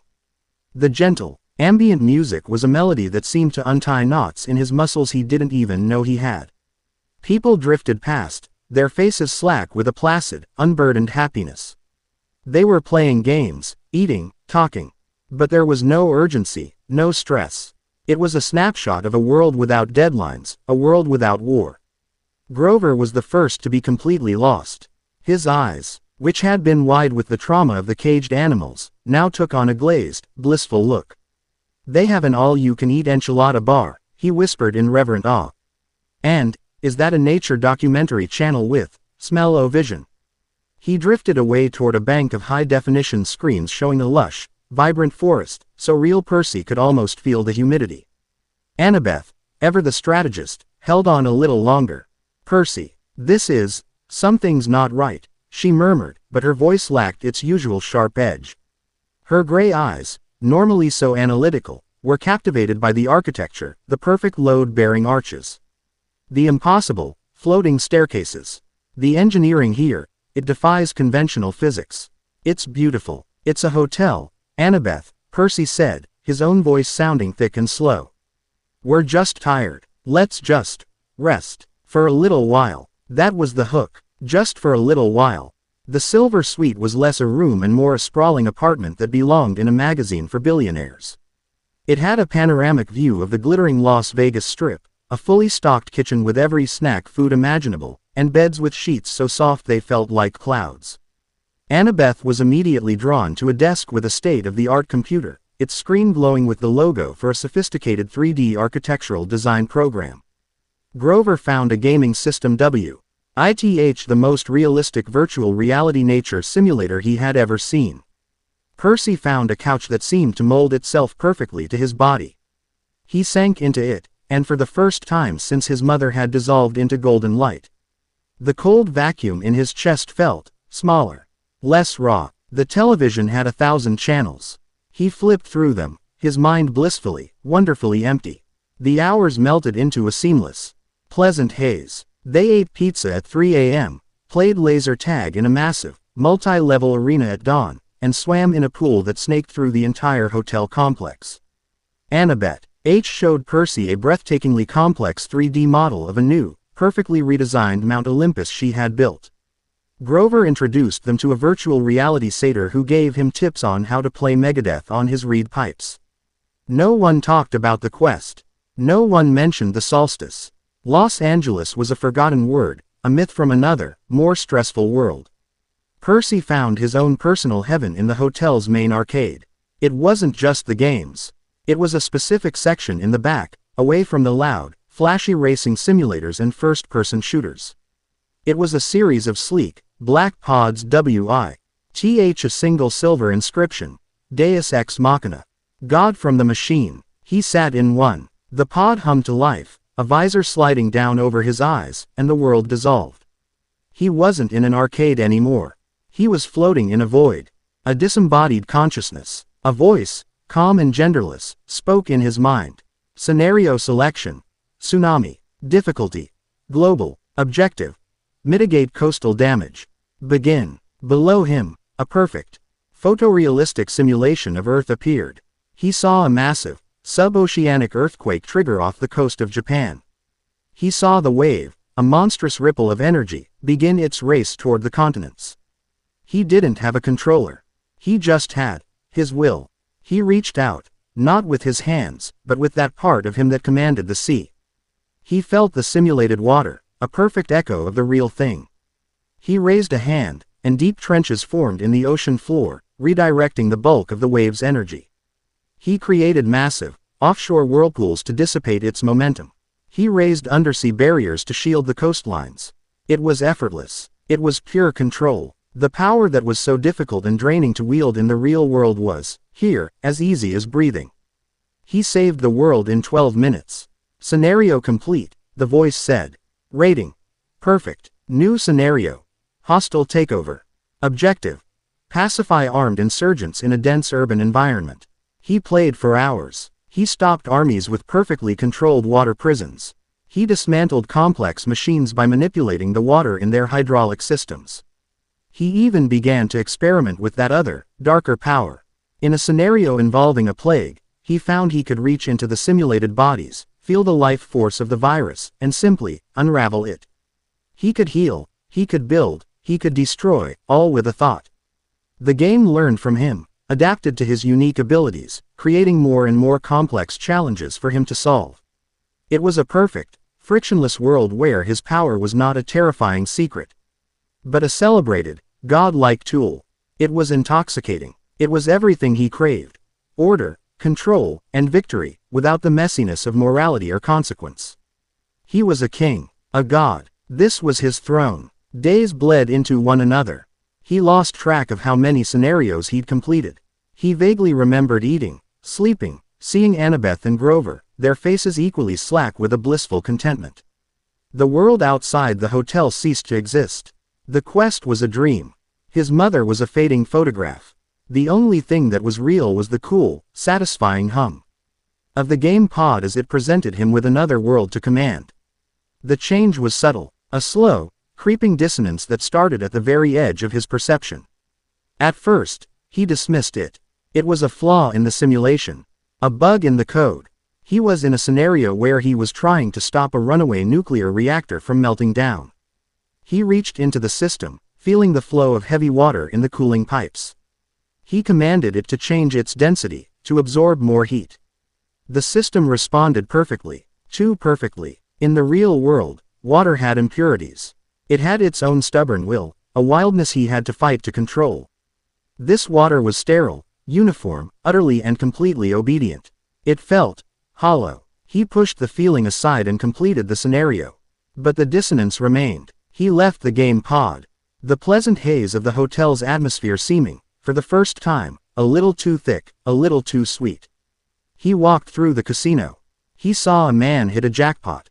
Coins cascading from the slot machine with a triumphant clang. The man's face was a mask of pure joy.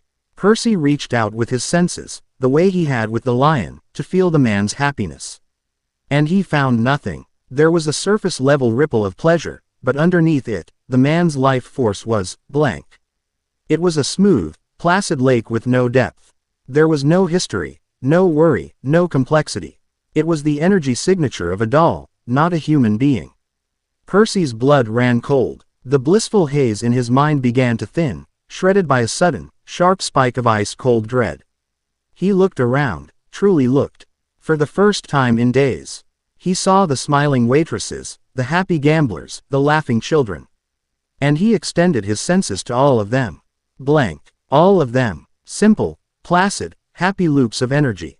They were automatons, just like the spiders in Hephaestus's trap, but made of flesh instead of bronze. They weren't guests. They were part of the scenery. Part of the trap. His gaze snapped to a concierge, standing by a lush potted palm. He focused on the man, a handsome, smiling figure in a crisp uniform. He didn't just feel his energy, he used that other power, the one that read souls. He had expected to see memories, fears, dreams. Instead, he saw the hotel's code. He saw the concierge's core directive: identify guest's desire, fulfill desire, maintain placidity, discourage departure. This wasn't a hotel, it was a machine, a vast, complex, soul-eating machine designed to capture and pacify. It was the most perfect, and most terrifying, cage he had ever seen. The master's voice from his dream echoed in his mind. This is their greatest talent. To take a king and put him in a cage. The voice had warned him. It had tried to use his desire for freedom to turn him, and in doing so, it had armed him against this very trap. The irony was a bitter taste in his mouth. He stumbled back, the smiling faces of the guests suddenly looking grotesque, their placid happiness a mark of their damnation. He had to get out. He had to get Annabeth and Grover. He found Grover first. He was still in the virtual reality den, a blissful smile on his face, a headset over his eyes. Percy ripped the headset off. Grover, we have to go, now. Grover blinked, his eyes unfocused. Percy, what's wrong? I was just talking to a beautiful dryad. She said Pan might be in the next grove. It's not real, Grover, Percy said, shaking him. The satyr's life force felt sluggish, steeped in the hotel's pacifying energy. It's a trap. The hotel is a trap. What are you talking about? Grover asked, a hint of annoyance in his voice. This is the best place ever. Let me go back, the dryad is waiting. Percy knew he couldn't reason with him. He had to shatter the illusion. He grabbed Grover's reed pipes from his belt. Before Grover could react, Percy put them to his own lips and blew, not a song, but the same single, piercing, high-frequency note he had used in the Tunnel of Love. He aimed it directly at the VR screen. The screen flickered, distorted, and then the image of the perfect forest dissolved into a cascade of green, digital code. The beautiful illusion was ripped away, revealing the cold, humming machinery that powered it. Grover stared, his face a mask of horror and betrayal. The perfect wild was a lie. No, he whispered, his voice breaking. I'm sorry, G-Man, Percy said, his voice hard with necessity. But we have to go. He pulled his stunned friend to his feet and dragged him away. Annabeth was harder. He found her in their suite, still at the computer. She had designed not just a new Olympus, but an entire utopian city, a marvel of impossible architecture and flawless design. Her face glowed with a creator's pride, a deep, intellectual fulfillment that he knew was more addictive to her than any game. Annabeth, he said, his voice sharp. Get up, we're leaving. What? Percy, look at this, she said, her eyes not leaving the screen. I've solved the problem of aqueducts in a zero-gravity environment. The implications are staggering. It's a simulation, Annabeth. It's not real. Of course it's not real, you idiot, she snapped, her annoyance clear. It's a theoretical model, but it's perfect. It's a blueprint for a better world. He had to break her logic with a deeper logic. He couldn't just smash her screen. He had to show her the flaw in her own perfect world. He leaned over her shoulder, looking at the complex, beautiful city on the screen.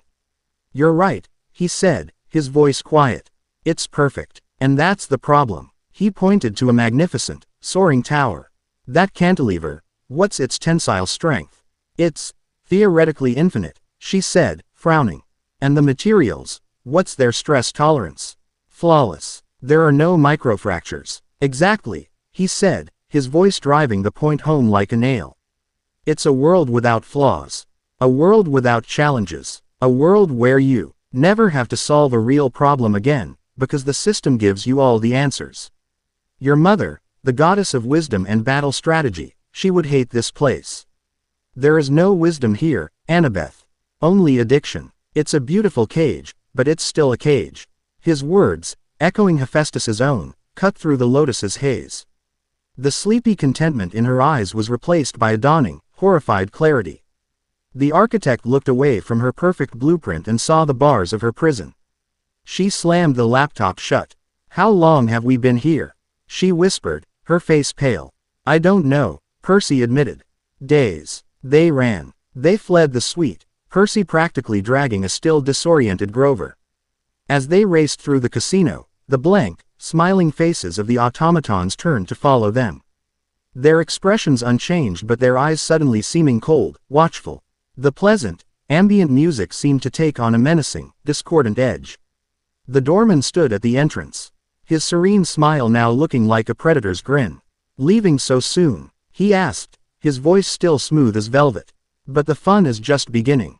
They burst through the glass doors and into the searing, midday sun of the real world. The light was a physical blow, painfully bright after the eternal, soft twilight of the casino. The air was hot, dry, and smelled of asphalt and exhaust. It was the most beautiful thing Percy had ever felt. Annabeth ran to a nearby newspaper stand, grabbing the top paper. She stared at the date, her hand flying to her mouth, a choked gasp escaping her lips. Percy, she said, her voice trembling. She held up the paper for him to see. They had checked into the Lotus Hotel and Casino on June 15th. The date on the newspaper was June 20th. 5 days. They had lost 5 days. 5 days of blissful, mindless pleasure while the world slid closer to war. The summer solstice, the final deadline, was tomorrow. They had failed. The quest was over. They were thousands of miles from Los Angeles, with less than 24 hours to cross the desert, find the entrance to the underworld, confront a god, retrieve the bolt, and get it to Olympus. It was impossible. A cold, hard fury, colder and harder than anything he had ever felt, rose in Percy's chest. It burned away the last lingering traces of the Lotus's magical haze. He had been played. He had been pacified, distracted, caged. The master hadn't needed to send a monster. He had just offered a better prison. No, Percy said, his voice a low, dangerous growl. He looked west, toward the hazy, distant mountains that separated them from the sea. It's not over. Annabeth and Grover stared at him. They saw the failure, the impossibility. But in Percy's eyes, they saw something else. Not despair, not panic. They saw a cold, absolute, and terrifying resolve. The king had been let out of his cage. And he was done playing games. Chapter 9 End. Chapter 10. The King's Law.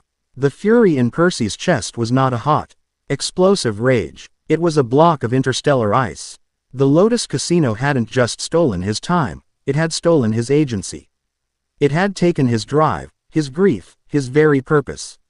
And numbed it with a hollow, gilded pleasure. It had treated him like a common animal, luring him into a comfortable cage with a bowl of sweet water.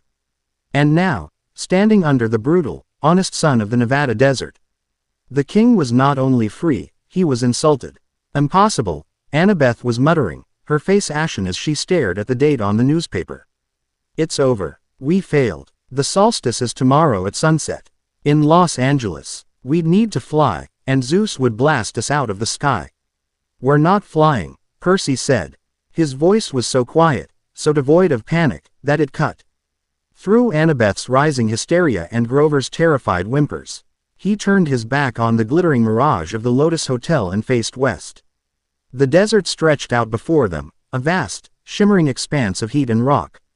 An ocean of sand, an ocean. He closed his eyes. He let the anger, the panic, the despair wash over him, and then he let it go.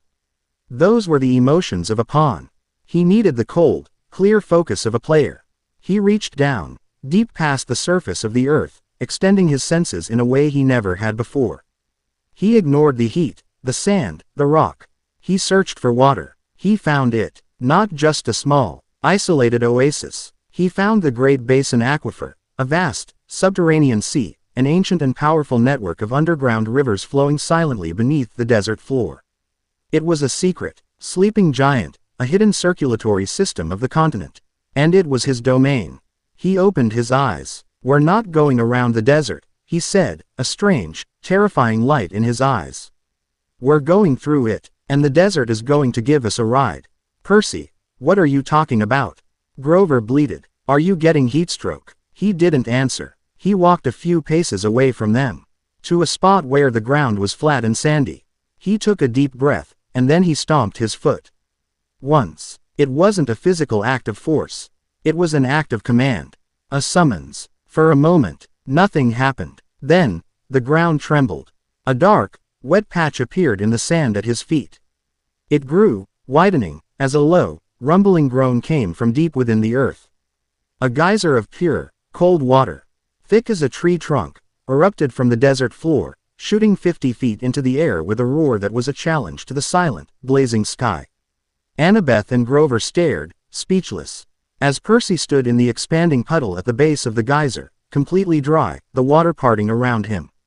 He was not just commanding a small stream or the pipes in a building. He was commanding the very arteries of the planet. This was not the power of a demigod.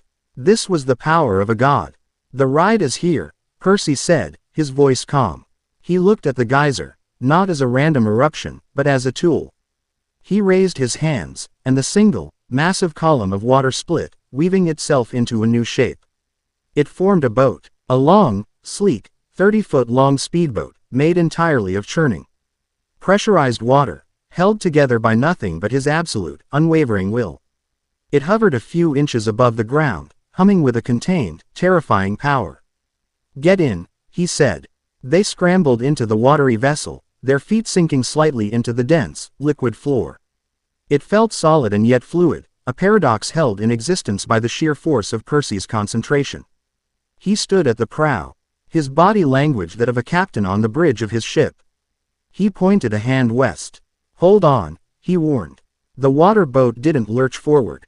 It surged, with a sound like a tidal wave breaking. It shot across the desert floor. They were moving at an impossible speed, faster than any car, a streak of blue and white against the ochre landscape. Percy wasn't driving. He was pulling the water from the ground ahead of them, constantly replenishing the boat's form, while simultaneously commanding a powerful jet of water to propel them from behind. He had turned 1,000 square miles of desert into his personal superhighway. The strain was immense. A trickle of blood ran from his nose.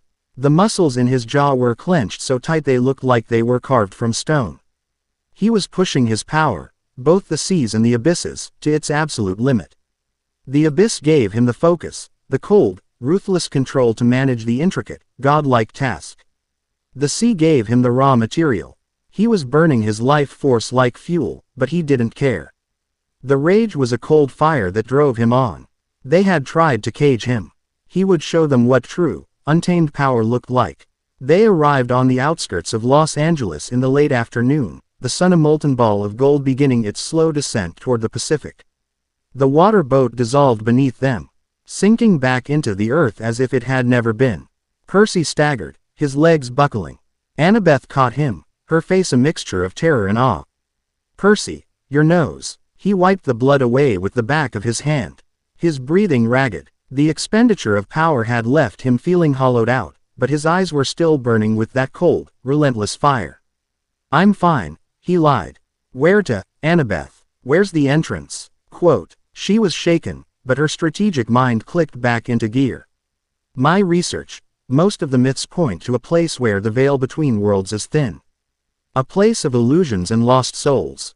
In L.A. That could be anywhere. She paused, thinking. But one of the more obscure texts mentioned a specific gatekeeper. The one who takes payment for the final crossing.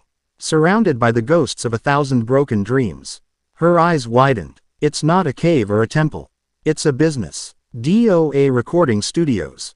The studio was a crumbling, Art Deco building in West Hollywood, sandwiched between a yoga studio and a vape shop.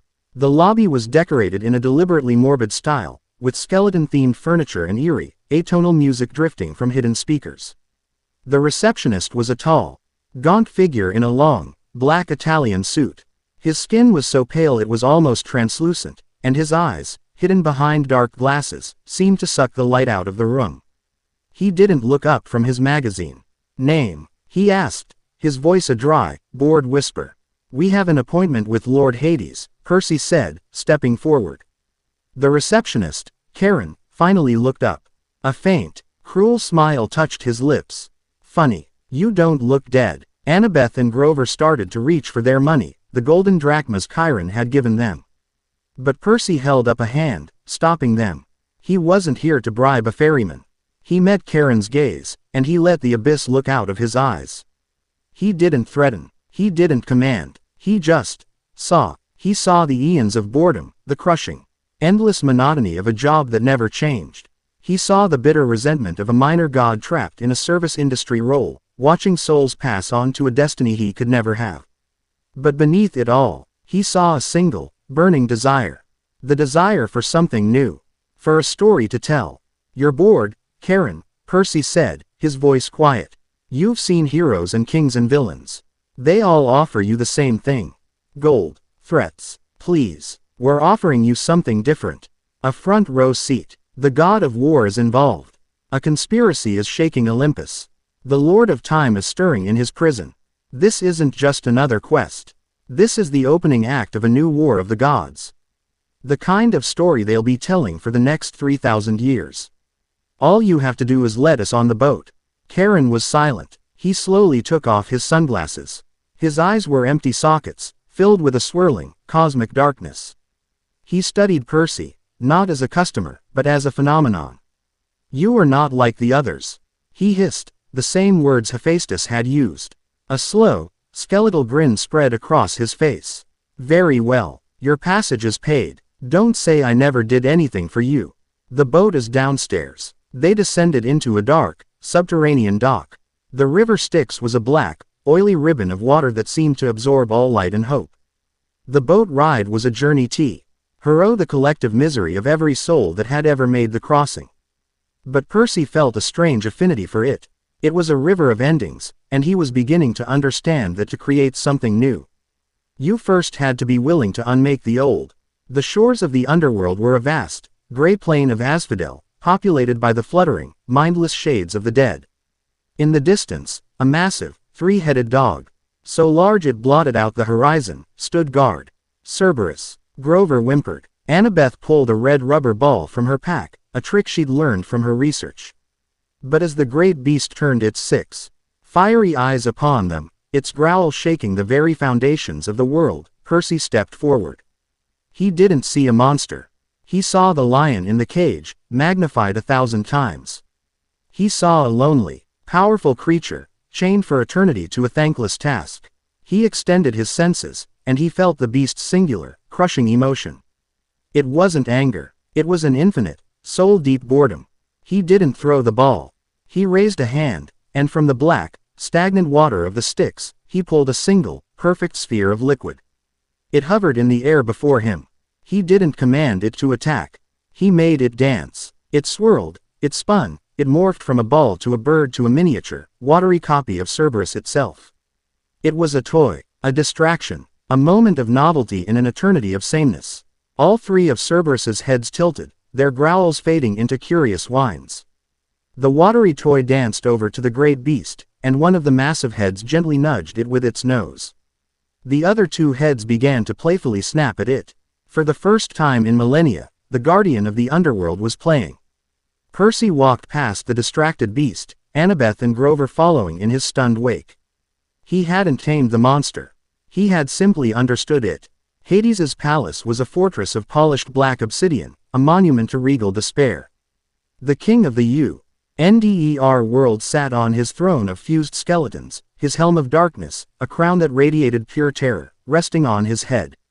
His pale face was a mask of cold, imperious fury. Perseus Jackson, Hades's voice echoed. The sound of a tomb door grinding shut.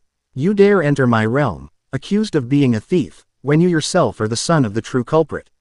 My father didn't take the bolt, Percy said, his voice ringing with absolute certainty. He stopped before the throne, Ares's black backpack still slung over his shoulder. And neither did you. We've both been played. Hades's black eyes narrowed. You speak with the arrogance of your father. Where is my helm? The symbol of my power. It was stolen at the same time as the bolt. An exchange of hostages, I believe. A pathetic attempt by the Lord of the Sea to start a war. No, Percy said, a pathetic attempt by a third party to make sure a war started. They stole your helm, and they stole Zeus's bolt. They framed my father for one theft, and you for the other. They set the two of you at each other's throats and planned to walk away with both weapons. It was the truth. He could feel it, the entire web of the conspiracy laid bare. Lies, Hades hissed, but there was a flicker of uncertainty in his cold eyes. Where is your proof? Right here, Percy said. He swung the black backpack off his shoulder and unzipped it.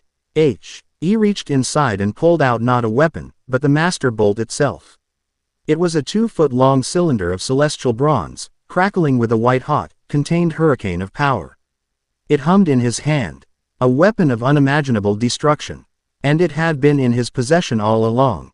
The prophecy slammed into him with the force of a physical blow. You shall find what was stolen, and see it safely returned. It had been with him the entire time. You shall be betrayed by one who calls you a friend. It wasn't Annabeth or Grover. It was Luke, the friendly mentor who had given him the flying shoes. And it was Ares, the god who had set him on this path, who had given him the backpack, the perfect Trojan horse to carry the stolen bolt into the heart of his enemy's territory. Ares, Percy breathed. He was the god who had turned. He was the traitor. Hades rose from his throne, his face a mask of disbelief and fury. So, the god of war plays errand boy for a hidden master. He would have you bring the bolt to me, frame you as my accomplice, and ignite a war that would make him the most powerful god on Olympus. He looked at Percy, and for the first time, there was a sliver of something that wasn't contempt in his eyes. You have found the truth. An impressive feat. The god's gaze then fell upon the backpack in Percy's hand. And what, I wonder, is that? Percy looked down. Hidden in the folds of the bag, he felt another power signature. A cold, dark gravity. He reached in and pulled out a battered, ski mask-like helmet of black iron.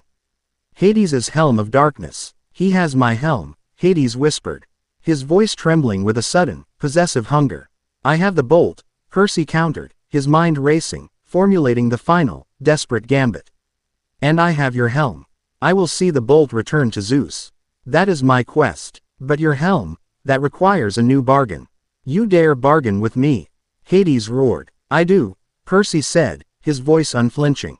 I want my mother. You took her. You have her soul. Release her, and I will see to it that your helm is returned to you, after the bolt is safe on Olympus and Ares has answered for his treason.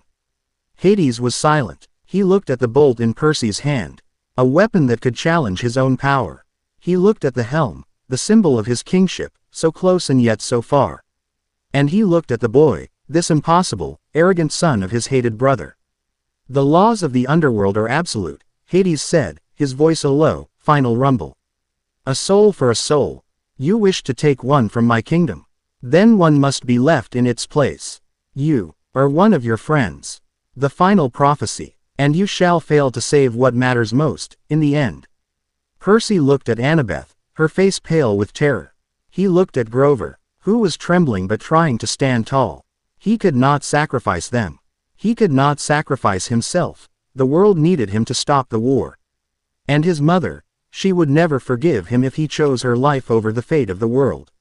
What mattered most? He had thought it was the quest. He had thought it was his own soul. He had been wrong. What mattered most, what had driven him from the moment she had dissolved in the Minotaur's grip, was her. And he had to fail. It was the king's choice. The cold, brutal arithmetic of the crown. The needs of the many. He had to sacrifice his own heart to save the kingdom. The pain was not a hot agony.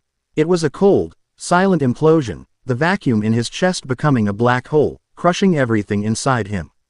He had all the power in the world. He could command the earth, perceive souls, unmake monsters, but he could not save his own mother. I accept your terms, Percy said, his voice a dead, hollow thing. The bargain is void. Keep her. He turned his back on the god of the dead, on the silent, screaming ghost of his mother, and walked away, the master bolt in one hand, the helm of darkness in the other. He had won the quest. He had found the truth. He had lost everything that mattered. As they reached the exit, Hades's voice echoed one last time.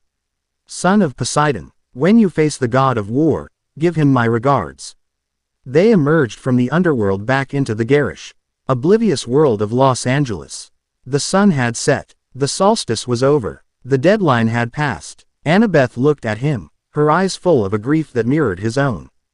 Percy, I'm so sorry. He didn't answer. He just looked east, toward Olympus, toward the war that had now, surely, begun.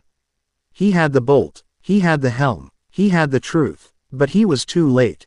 Or was he? He was a king. And a king did not accept the board as it was presented.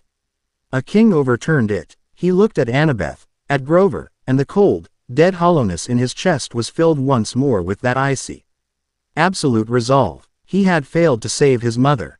He would not fail to save the world. He held up the helm of darkness. Hades wants this back, he said, his voice no longer that of a boy, but of a power that was just beginning to understand its own reach. An Ares stands in our way. I think it's time we made a delivery. He looked at the setting sun, at the war-torn sky he could not see but could feel in his very soul.